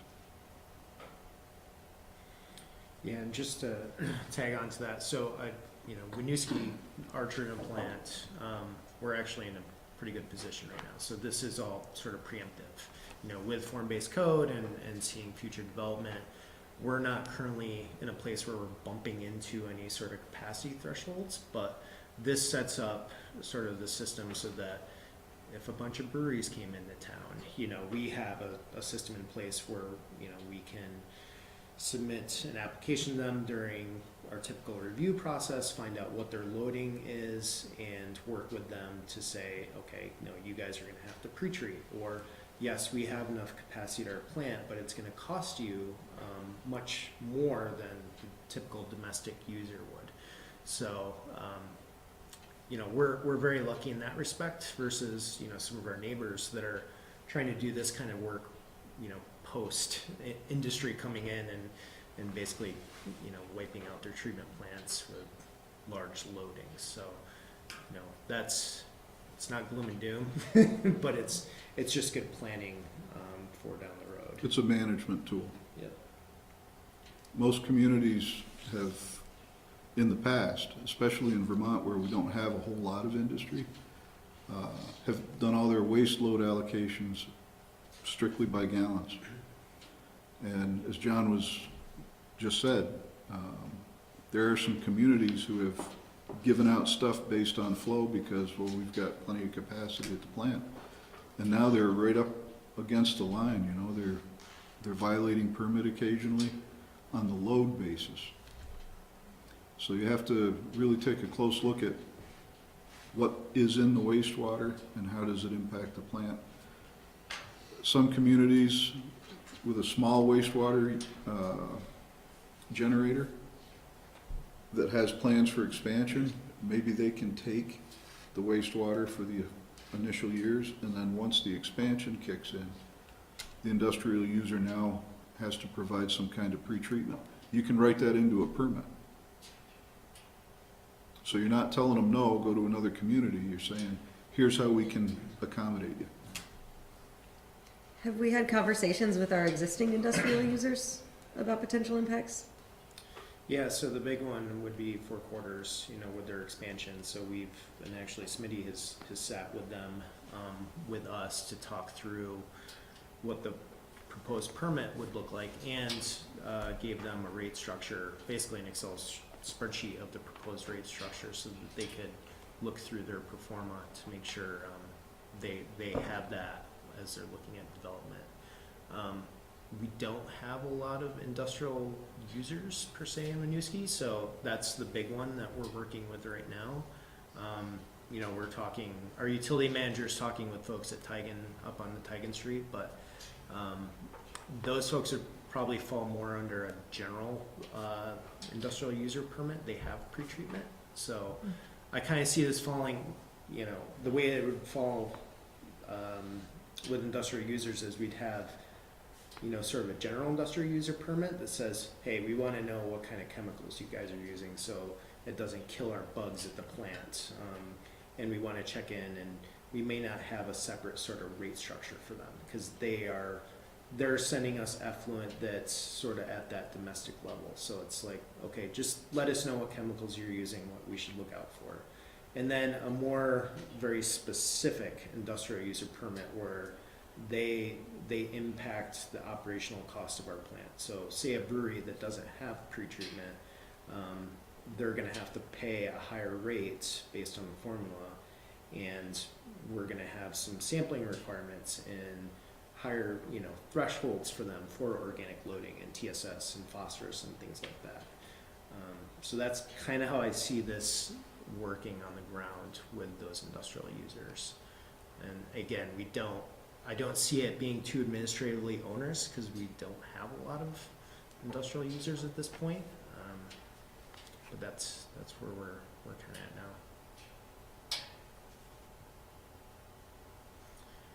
at now. I can talk through briefly the sort of the two main items in your packet. So the ordinance language that is provided, Weston and Sampson helped us craft that. And I won't go line by line of 50 pages of sewer ordinance, but the gist is it mainly speaks to additional industrial wastewater protection for the treatment plant. So you'll see there's paragraphs on fat soils and greases and basically things that we don't want to see coming to the plant. So that's sort of the focus of that language. And I believe it adds some teeth so that you can enforce your own ordinance. Yep. We also did sneak in there, I shouldn't say sneak in, but we, for the Main Street project, it has nothing to do with industrial wastewater, but one of the USDA grant options is if we own sewer laterals, and we're building them during a sewer construction, so basically the point from the house 5 foot from the building wall to the main in the street, if we're owning that and we're building it new and we take ownership of it, then it's covered under the grant. So it gives us the option to include that into the project scope, which, and it's up to your discretion, so it's per council approval. So you'll see that as an alternative when we present again on Main Street. So that's sort of the non-industrial user piece in that ordinance. And that scenario would carry through to if we, for example, did a similar project on East Allen or another street. The gateway. Yeah, basically any capital reconstruction project by the city. So it's very open-ended. Do you foresee if there's an increase in industrial rates paid, any mitigation of our current projections for increased user rates in general on wastewater? Say that again, If we're increasing industrial user rates, do you foresee any of that mitigating what we are projecting for rate increases already? it could have well, I will say we have, given that we have so few users, I don't see it really adjusting the rates that much. It's something we can look at next budget cycle though. Can I say it? Yeah. I think when we've done our financial forecasting for the water and wastewater fund, we've been very conservative in our rate projections, i.e. we haven't included new funds for new development, and that's primarily because new development is being built with far more efficient systems, so we're getting less. So we're being very conservative anyway in those projections, so we haven't included any potential increases from this change or from any other development change in our current projections. Yeah, and the other issue too is we're pulling from fund balance still every year for the next 7 years, that if anything, it may just help us get closer to catching up. Maybe it's not 7 years, maybe it's 5 years if those industrial users are kicking in more of their fair share, and instead of all of the rate users subsidizing sort of that effluent. So I guess that's where I hope it would go, is we just catch up and stop using our reserve fund quicker. I imagine this comes with some sampling and analysis cost. How is that recovered or dealt with? So I'll take the example of when we've been coordinating with Four Quarters. So in order to have a rate structure set up on waste strength, that requires them to install some kind of sampling mechanism within their building typically. So that is an additional cost that the developer will have to cover. So they would have a 24-hour sampling unit within the building. It collects samples. Then there's a lab fee that every week or so there's a pretty reasonable lab fee for those typical BOD TSS waste strength parameters, and then that gets compared to our plant influence, which is our typical sampling. So there's no cost impact to the city. We're doing our typical sampling, but there will be a cost to the developer to put in a sampling unit. So, those sampling units can be $5,000, for one of those 24-hour samplers, and then there's ongoing lab lab fee costs for them. So it's something that we have to make sure we talk with those developers, you know, as they come in and start reviewing plans with us, make sure they have that in their project budget. I think another sentence to add to that, and I wonder if you've had experience with this, Vinny, is I think this is, certainly in the manager community, this is something that's talked about a lot, and many communities that are seeing breweries as, especially breweries, as a kind of an industry growth area are looking into doing this. So it's not, or have already done it.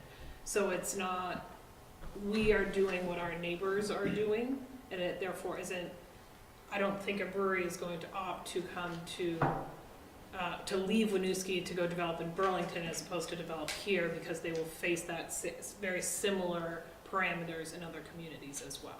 It's really that protection of the infrastructure, not necessarily an economic development influencer, except if you're gonna maybe go out in the middle of a field and have your own whole system in which you're responsible for all the treatment and processing totally on your own off a public system. Is that an accurate That is. statement? And it's not an anti-business thing, as you'll hear in the news where some communities are starting to implement ordinances and different rate structures to be more equitable.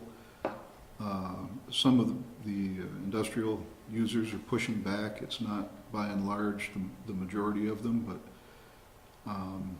it's not an unfair thing to ask when you look at, one of the first slides I had was that municipal wastewater plants are designed to handle domestic strength wastewater.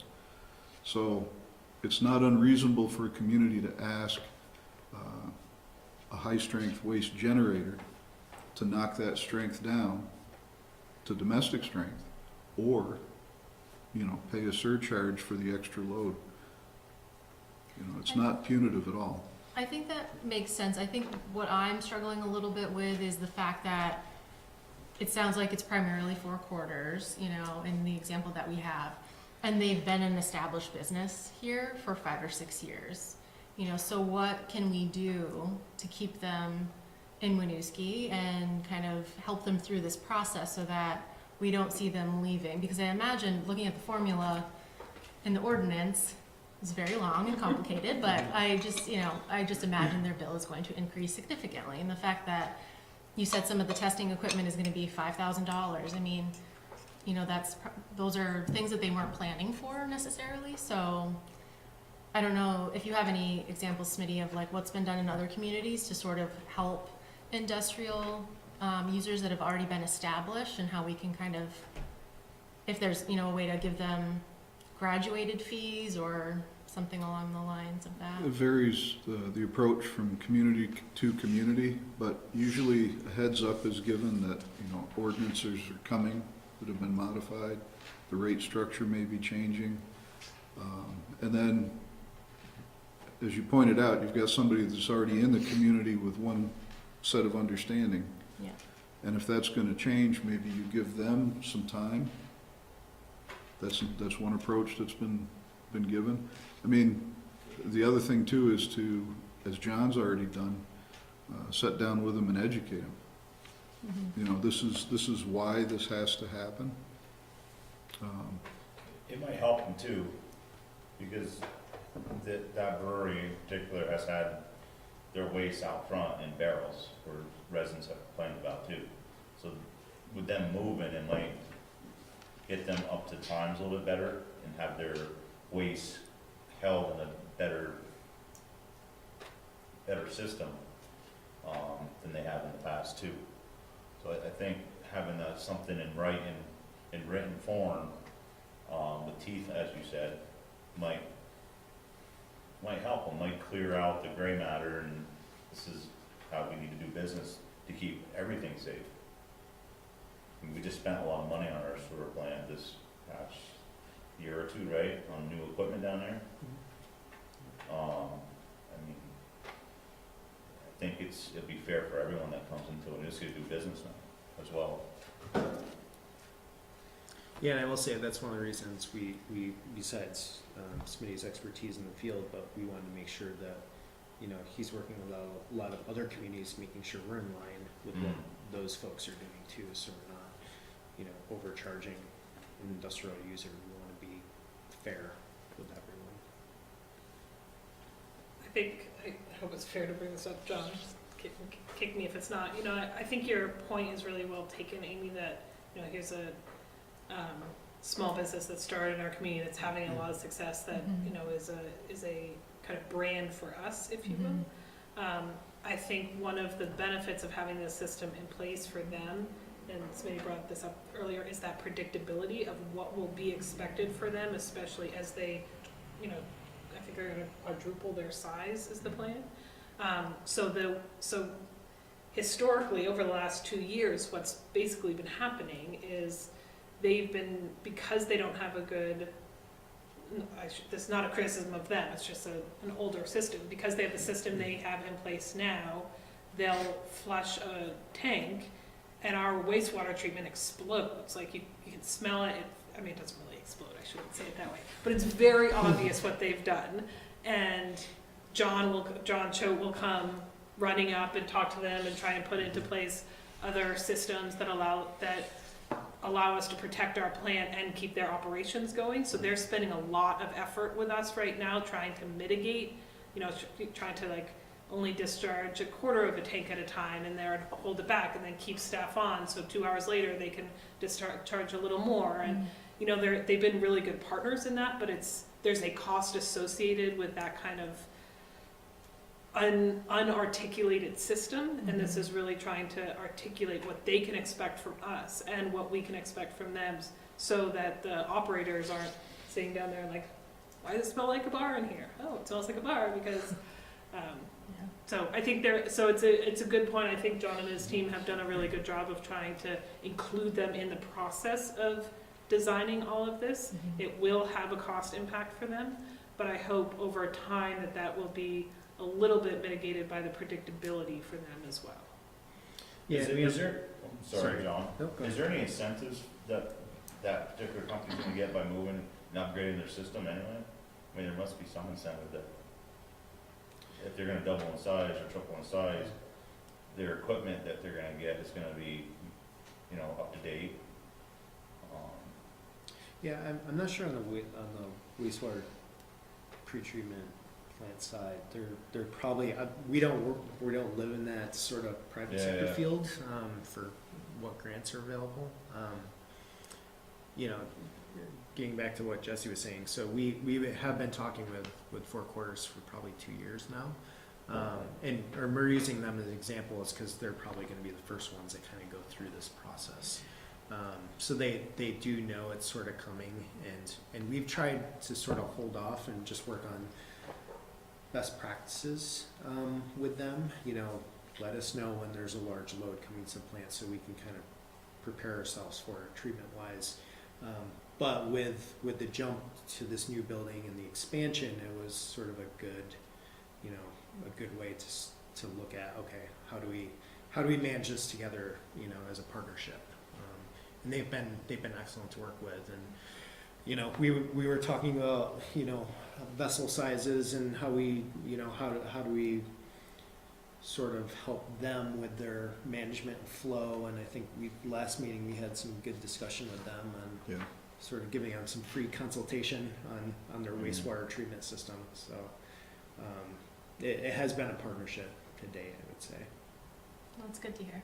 I mean, they have the chance to be the model system too. If we have another brewery that comes here, we'll come down here, we'll show you, you know, they have that chance to be the leader of our city too, in that retrospect. So if this goes next to a public hearing, potentially on March 16th or whatever. Not March 16th. But that would be the next step, is to warn a public hearing on this. I would hope that Four Quarters would be invited and encouraged to attend and provide their perspective on it too. Absolutely. Yeah. And this has already gone to the Municipal Infrastructure Commission for review? Correct. So the ordinance would go through public hearing. The rate structure is sort of, it's concurrent, but it's not a public hearing, it's by resolution. But we'd time it at sort of the same time. So it would go through as one item. Thanks. What is the timeline that you would recommend? Like, when would you like to see a public hearing? March I don't love the idea of having two on one night. No, it's fine. Two for one. April At your 6th. convenience. Yeah, that's true. Yeah. April 6th. Sure, yeah. Yes, but no, you got me thinking though now, if there are residents that want to participate in two hearings. No, I- it's up to you. I mean, there's no. I see that as two different interest groups.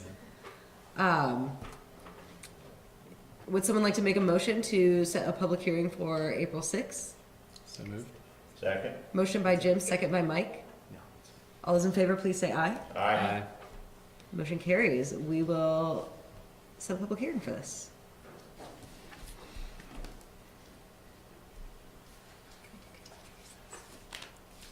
On that note, I guess that wraps us up here. I'm gonna call a 2-minute recess to reconvene at 7:57.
Reconvening our council meeting.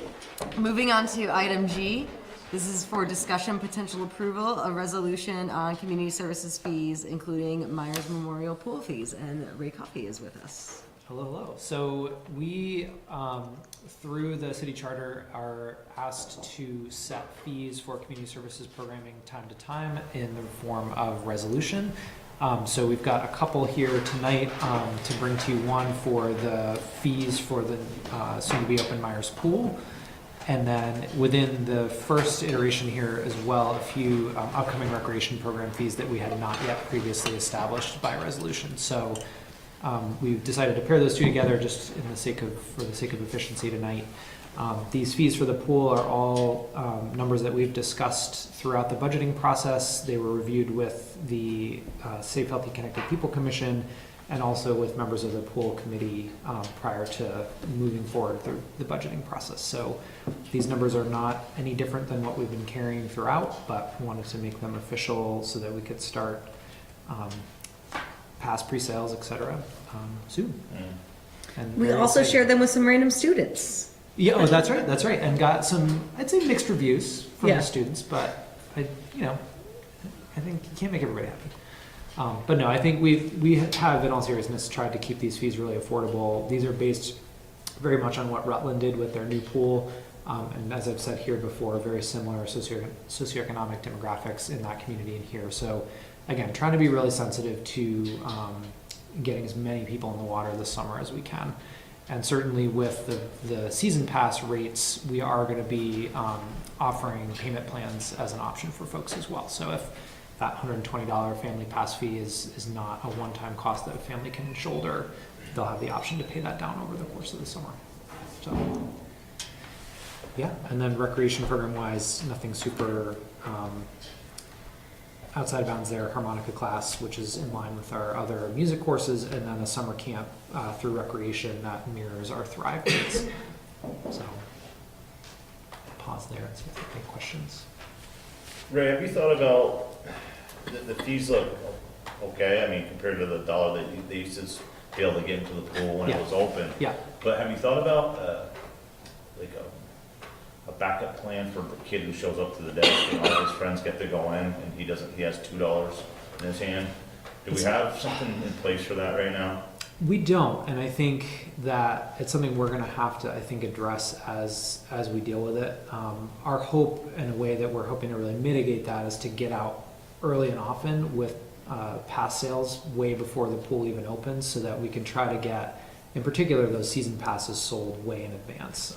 Alicia and I were just chatting today about, a series of events leading up to, I'm gonna say it out loud, John, you can throw tomatoes if you want, but June 14th, we're going for it, so that is going to be the official opening day, barring any major issues with construction, which again, I need to caveat, but all signs are pointing to that. So again, we're really going to try to get out there a lot and early with families so that we're not running into that. But I mean, I do think.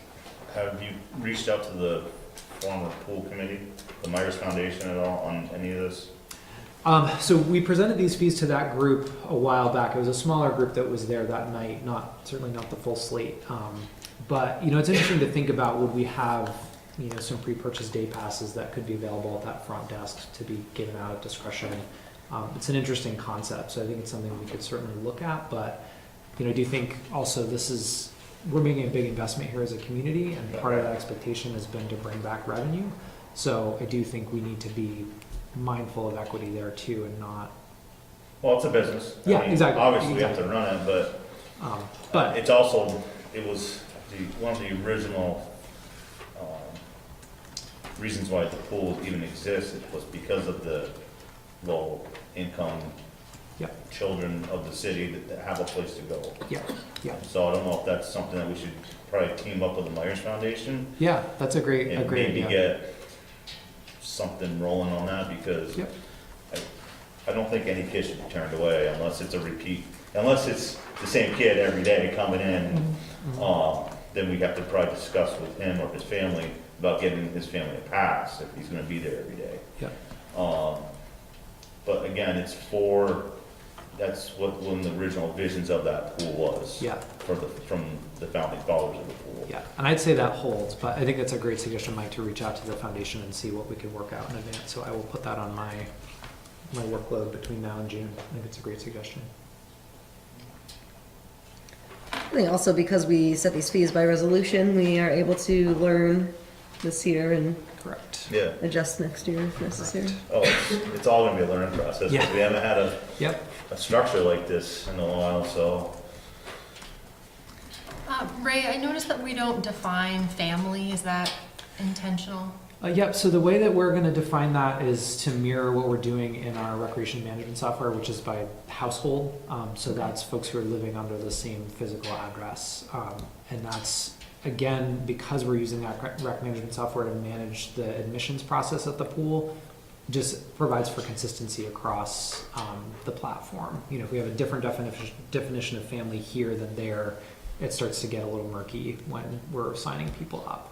But so there aren't any limitations on the number of people in a family? There are not. There Okay. are not. How is youth defined?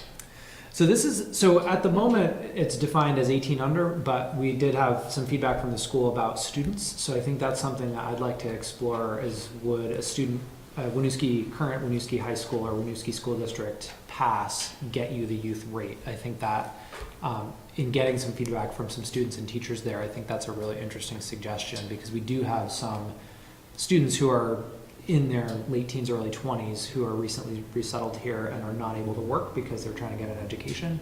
So I think it's a really interesting concept. I admittedly, since our meeting, need to do a little bit more homework on that and just get a sense from the school what those passes look like. But I think that's something we could be open to.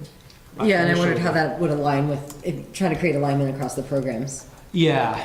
And again, initially when we put this out, youth was 18 and under, but I do think that feedback from the school was really valid and really interesting. So I think, again, we need to make sure it'll jive with our system, but I think it's something we can work towards.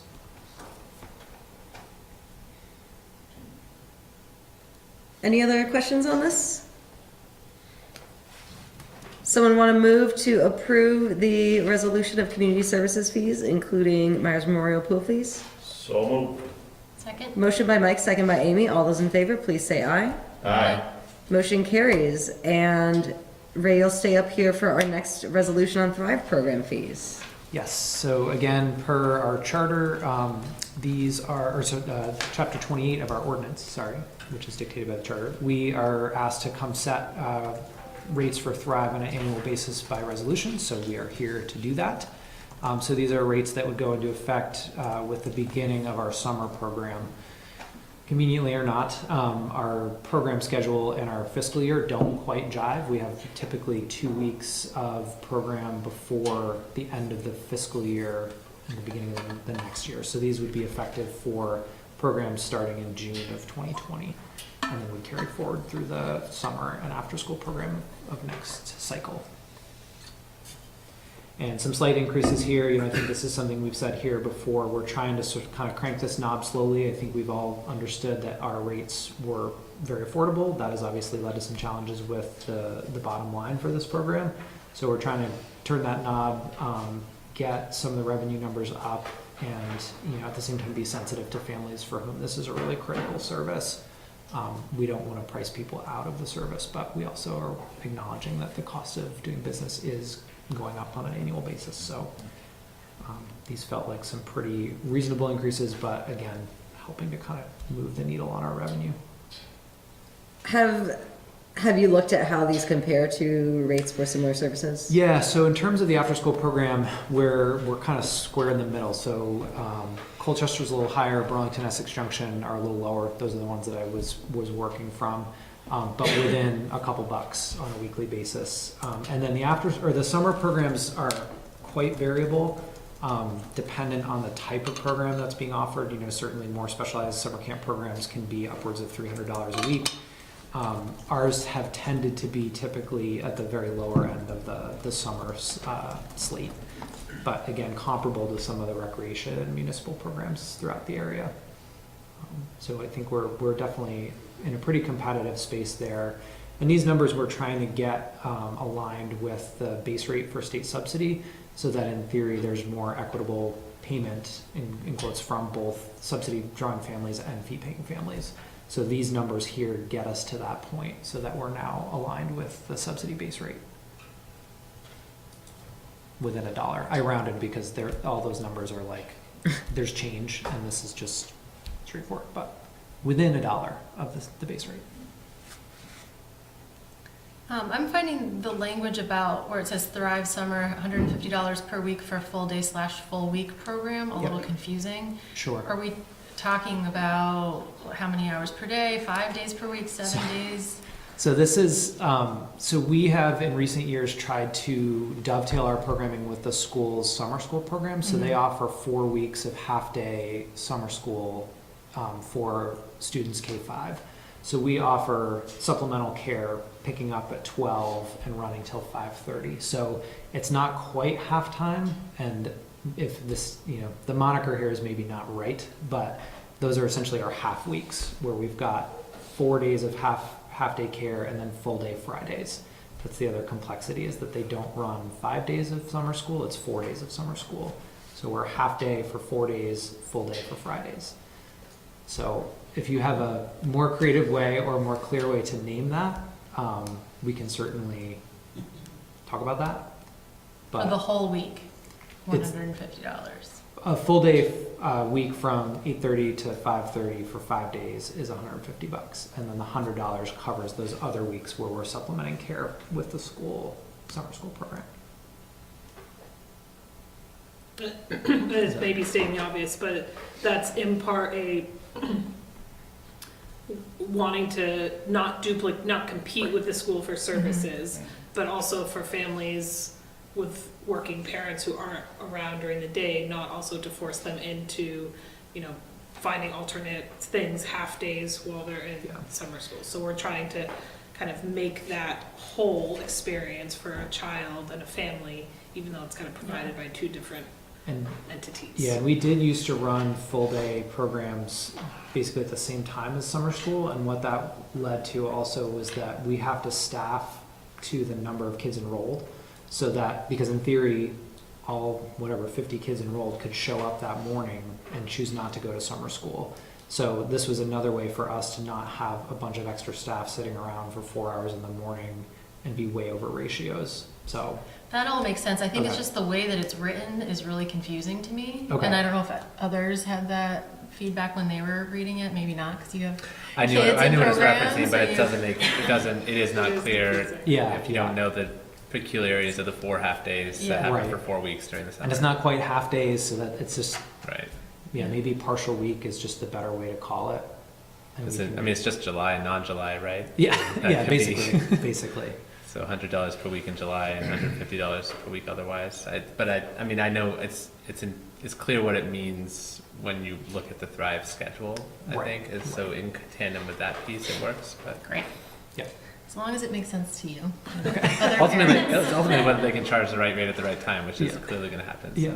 So, right, these fees include the programming for this, for that week or for that summer? Correct. Yep. So this covers staff, meals, program supplies, all that. So, let me get to where I'm gonna get with this. If you program any pool functions through this program, how is one business gonna pay the other business? And how's that gonna affect families that already have season passes? Yeah. So typically in the past, we have charged Thrive to use the pool. And we have done that sort of at a rate comparable to what other camps are paying. So I think we would likely explore that again this year. Mhm. It's $90 an hour An hour. for 20 kids. So between 90 and $180. I'm just trying to be devil's advocate here. If Yeah, a yeah. family has a family pass, so So I don't know if they'll get into the Yeah. technicals of that, but I just had a lot of things. Yeah, I don't think so we wouldn't be checking individual kiddos in based on season passes be a when they camp. come as a camp group. They'd come as a camp group with a certain amount of staff, and they would just be there as one big group. So we wouldn't be, 10 of the kids today have season Mhm. passes, so it's only this much. And again, with Thrive being a non-general fund program, we have, again, typically paid back to the general fund. I do think that's perhaps something to discuss as we move forward. That's what we've been basing our budgets off of, but knowing that Thrive's been in a tough spot, that may be something we want to consider. And again, what the demand will be on our camp blocks will be also interesting. Alicia's been doing some initial work with neighboring municipalities to see sort of during those morning Right. hours, which are carved out, what are people looking for, interested in. If we have a ton of people knocking down the door, then we're gonna need to think differently about the value of that time. If it's crickets, then I think it's not as urgent for us to Right. be Learning curve is short this year, anyway, Precisely. I know. precisely. But yeah, that's a great question. Any other questions? I'd entertain a motion to approve the resolution Thrive program fees. So moved. Second. Motion by Mike, second by Jim. All those in favor, please say aye. Aye. Motion carries. Thank you. Next item, discussion, goal update on economic vitality, and Heather will join us.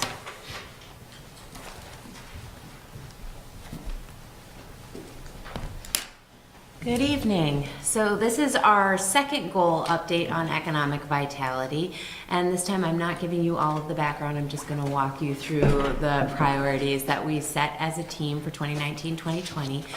The only piece that I've added to this is last time in my overview, I gave you the annual reporting I had done to the Vermont Downtown Program, just running through new businesses open, jobs added, all within the designated downtown area. And I've just recently done that report again, so I've included new business and business retention numbers, new jobs, and I'll just run through them for the public who may be watching. 7 new businesses opened in 2019, 78 new jobs were added downtown, 1 business expanded, 2 businesses closed, 1 business moved out of Winooski, and the first floor commercial vacancy rate was 3%. And I gave you comparisons on that. Chittenden County, it's 5% per the New England Real Estate Journal in 2019, and the national average is 9% per the National Association of Realtors as of fourth quarter of 2019. So we're doing well there. Although some of them have been very visible and people get a sense that maybe we have a high vacancy rate, that is no longer the case. So to walk you quickly through the priority strategies, the first is to implement the wayfinding plan, and that work continues. Last week, Landworks, our consultant that's been working with us on that, was here in town to hold a public meeting for the public to provide feedback on the preferred alternatives. We had very small group of people show up for that, but we had a good conversation. The project's on schedule to be completed by the end of March 2020. And we do have a small amount of funding that we received last year through the Downtown Transportation Fund grant to do the first phase of sign fabrication and installation.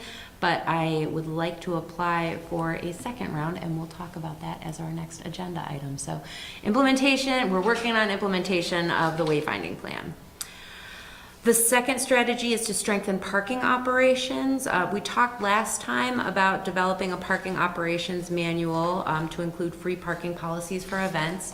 And as we discussed last time, the parking team, which is made up of 6 of us, 6 of the leadership team. We've started to discuss the development of the operations manual, but this will be an ongoing process where we gather information about what other communities are doing and we compile that into our existing system. More to come on that. We do, I haven't told you before, but we do actually have a free parking policy, and that was adopted in 2016 as part of the overall use of city property for events policy. The specific length, and I did meet with business owners to discuss this with them, and it's funny, initially I walked in and said, this is what it would cost to provide free parking. Is that what you want to do with this money, or is there something better we could do for businesses with this money? And to a person they said, no, free parking. So I was surprised by the reaction, but honored what they had told us. So specifically, they called out several events that they wanted free parking for. And the specific language in the policy is event sponsors should consider locations that have sufficient parking options, with the exception of the Festival of Pumpkins, Waking Windows, St. Patrick's Day, and New Year's Eve. The city will not provide free parking for events. But certainly if that's something that you'd like to look at, I would be happy to revisit it with the business community and, look into other options for a free parking policy. But we have discussed it with the community, and we do have something in place currently. So your guidance on that is appreciated if there's something else you would like to look at. That's the biggest complaint about people visiting our city is paying for parking. That's why a lot of people used to come to Winooski, because it was free parking to get to a restaurant or bar. And I think events like Waking Windows, I don't know so much about St. Patrick's Day or New Year's Eve, because the leftover cars, because there is no downtown area. But big events like that, I don't know how it would hit the bottom line, but it might be a nice gesture when we have thousands of people coming to our city and checking the businesses out. It might be a nice gesture on their part to have free parking, as businesses will Absolutely. make out on that, in future endeavors of people visiting our city. That's how they selected those events, actually, is those were some of the biggest events where people come into our city. And in addition to that, what we decided was to make it free parking in the garage only. The reason behind that was to drive more people to know that the garage is there and make people comfortable with the garage. So we were kind of looking at it from both sides simultaneously, trying to take advantage of that opportunity to educate people about what parking facilities we do have. Well, and I think there's also the strategy of if people are coming here for an event and staying for a while, we want them in that long-term parking. We don't want somebody sitting on the street space for 8 hours straight.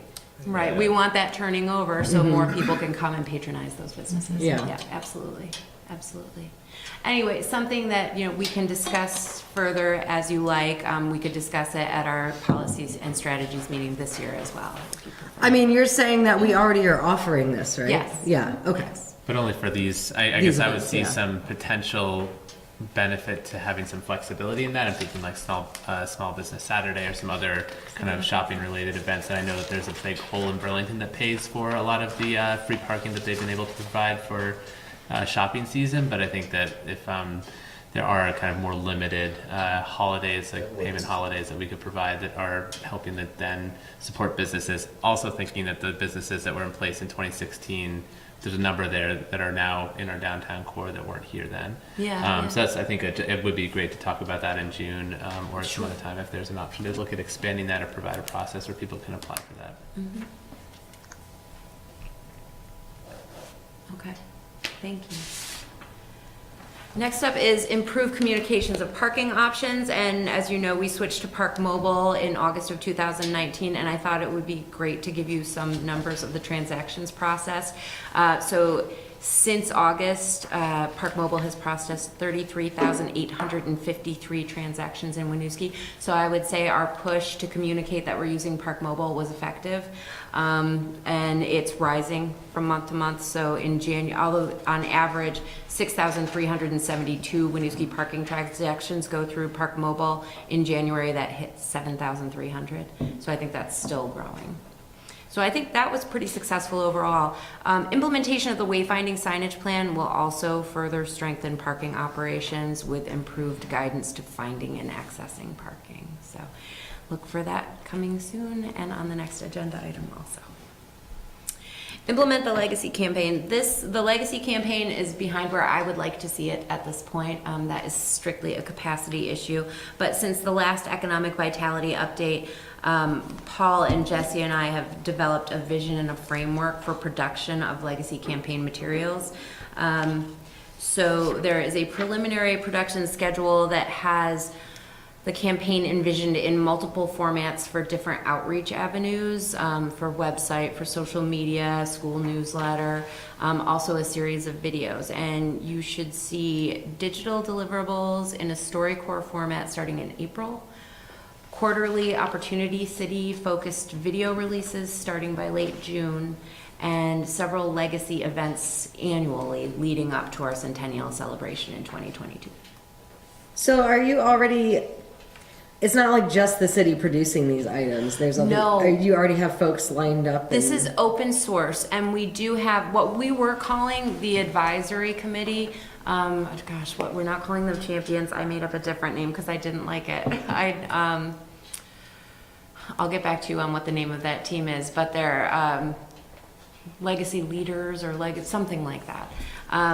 So there will be a team that is really an executive committee, and we've done outreach to some of those people, and they will help to move the entire process forward. But because we consider this to be an open source and fluid kind of process, I think different people will be coming in and out of the process throughout when we have public meetings and when we look for input. So really, we're going to roll with that. We're going to let that be fluid and then have this one executive committee that helps us to plan big events and helps us to make some of the decisions and remain consistent throughout. So yes, we've done outreach to some of those people. I don't know how many people will show up. I'm planning on having an event in March. So Okay. We'll see what kind of interest we have. The next priority is to execute a development agreement with the hotel developer, and we are pursuing this on every front possible. So we continue to work with the Winooski Hotel Group on the potential land swap for Lot 9 for Lot 8. So those discussions are ongoing. I was actually in a Brownfield Advisory Committee meeting today supporting an application for a Phase 2 environmental site assessment on Lot 8 to give them further information to see if that is a developable parcel for them. So that will continue. We are also working with Netty Real Estate on the development of a hotel on Lot 7D. And as Jesse had mentioned earlier, we are fast tracking that and may be coming forward with a special council meeting to discuss that further. And also Redstone is, I don't know if they've officially submitted a permit yet, Eric, have they? Permit application? Partially. Okay. So they are in the process of getting together the permit application for a hotel on East Allen Street. So we really are pursuing all avenues. Just to be clear, they have submitted an Act 250 permit? I think they're finalizing that as well, or they've already submitted it, yeah. It has gone through site plan review with the development review board, and so now they're just finalizing the parts that are required for zoning as well as the Act 250 permit. So I feel that by pursuing all of these, we are doing everything we can to bring a hotel to Winooski. The next priority is to utilize opportunity zone designation, and as we discussed last time, there's really no way for us to track whether opportunity zones are being utilized in the community, although I strongly suspect that they are in multiple different, both in development and in business. So I would love to be able to tell you more than that, but they don't have any reporting requirements. Historic preservation planning is the last of the 6 priorities, and as was mentioned earlier, we released the RFP for a consultant to help us with the historic resource inventory and with the preservation bylaw for the city last week, and we should have all of those in by March 13th, so that work is ongoing. Happy to take any questions you may have. Stuff.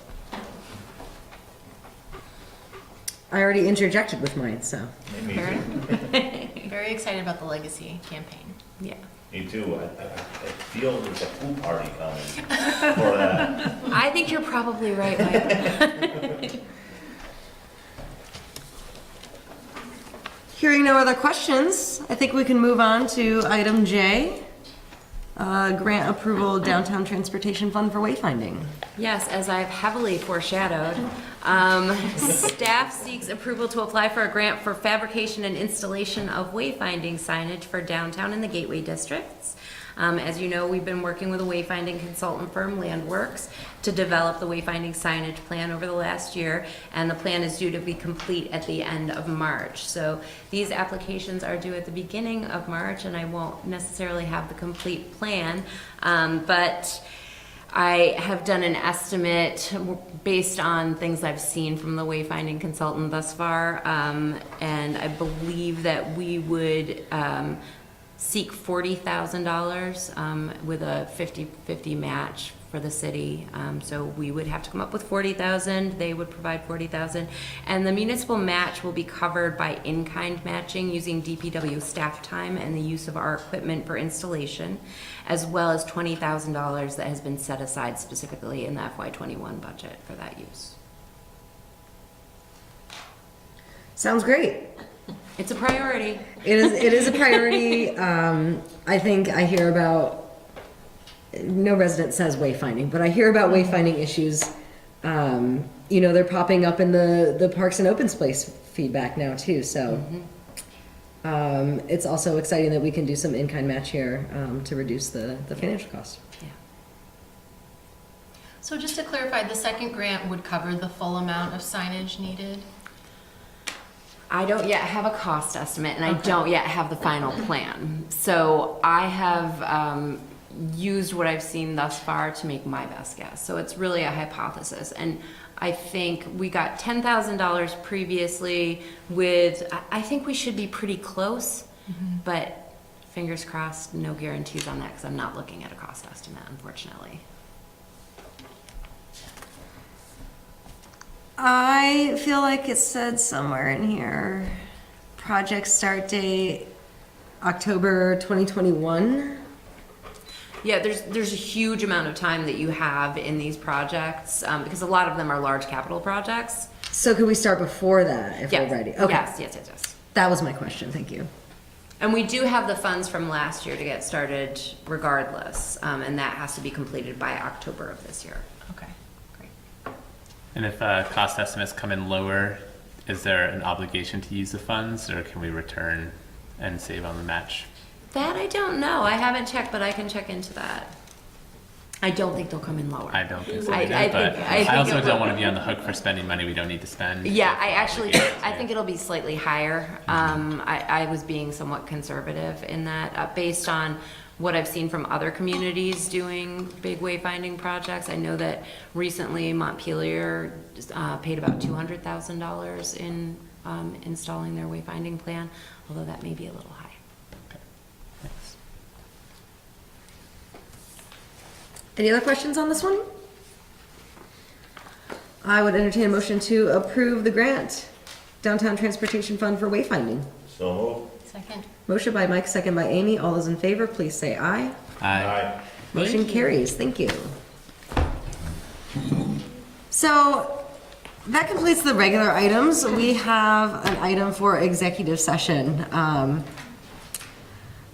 City manager annual review discussion, which would be an executive session per Vermont State Statute 313A3. Quick question before we move into that.